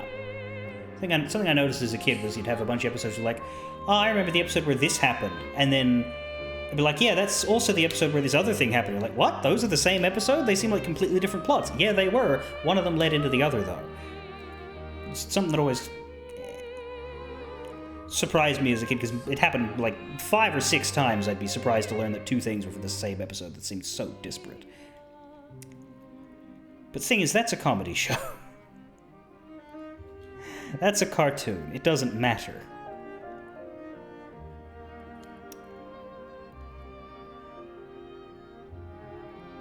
I don't like what this world turned out to be. I think that's the ultimate thrust. I don't like the answers.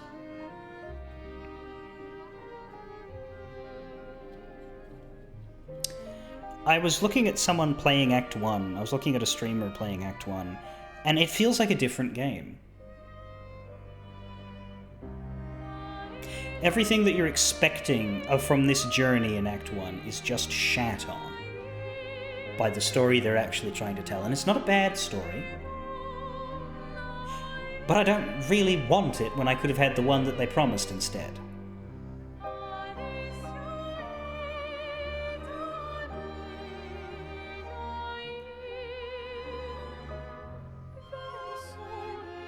And I can see why they needed the obfuscation to arrive at the point that they wanted to arrive at, but it just feels wasteful. And I think in the end I have more problems with it than I do moments of joy. I don't know, maybe 24 hours later I'll come back and be like, you know what, I've forgiven it, all is well. But to be honest, I've been sitting on that since Gustav turned to dust. I haven't truly enjoyed what was going on narratively since that moment.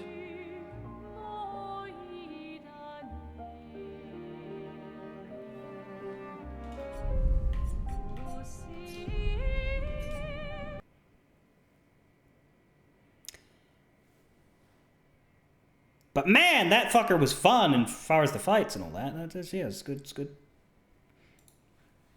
It's good, solid.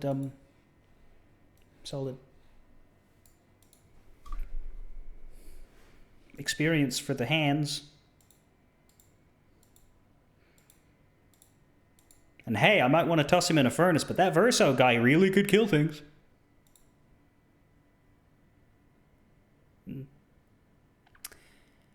Well, fairly well. I will probably play Marvel Rivals tomorrow if I stream. There's a chance I'll skip the stream if stuff gets in my way and makes it convenient for me to do so, but I will probably play Marvel Rivals. And then pick up Kingdom Hearts next week. Possibly with a bit of a gap. I might give myself the Tuesday or something, but we'll see. Anyway, that was Clair Obscur. Thanks to Razorblade for gifting it to me. Look, when you think of a video game, you have to put it in equal measure of the story and the gameplay, right? I would say I had maybe a 25% good time with the story and a 75% this is not what I wanted time with the story, but I had a 100% good time with the gameplay. Well, maybe a 98% good time, 2% bad time, and that bad time was when I got stuck on early fights back when I didn't grasp the game as well. It was Stephanie Sterling did a video on Clair Obscur where she was like, this game is hard, and I'm struggling to enjoy it because it's so hard, and I'm having trouble on normal mode, but I'm too stubborn to bring it down to story. And then like 2 weeks later, she posted another video saying, I got better and it's good and I'm having fun now.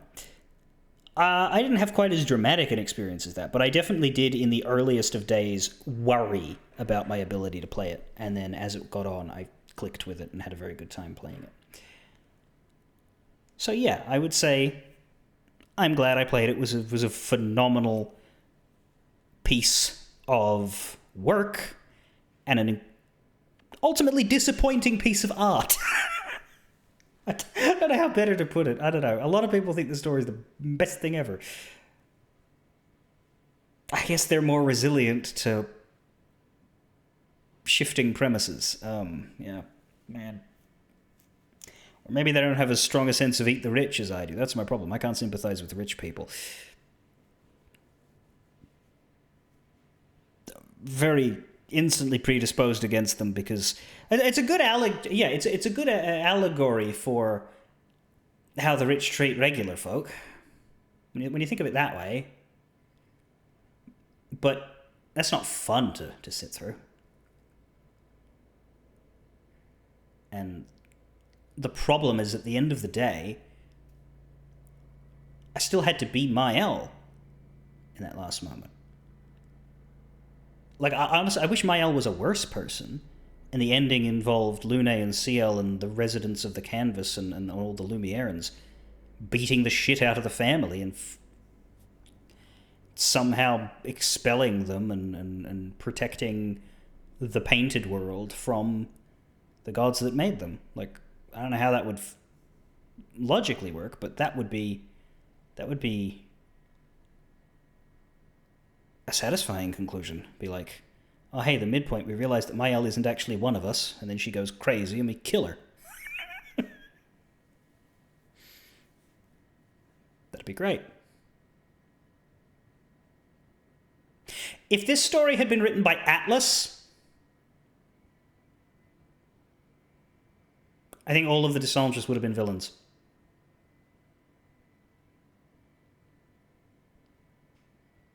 And they would have put one of them in your party and then had them betray you, because they love traitor party members. They do them all the fucking time. And by that I mean once. But still, they've done it. Fare thee well. God damn it. Exactly what I was worried about, and it fucking happened.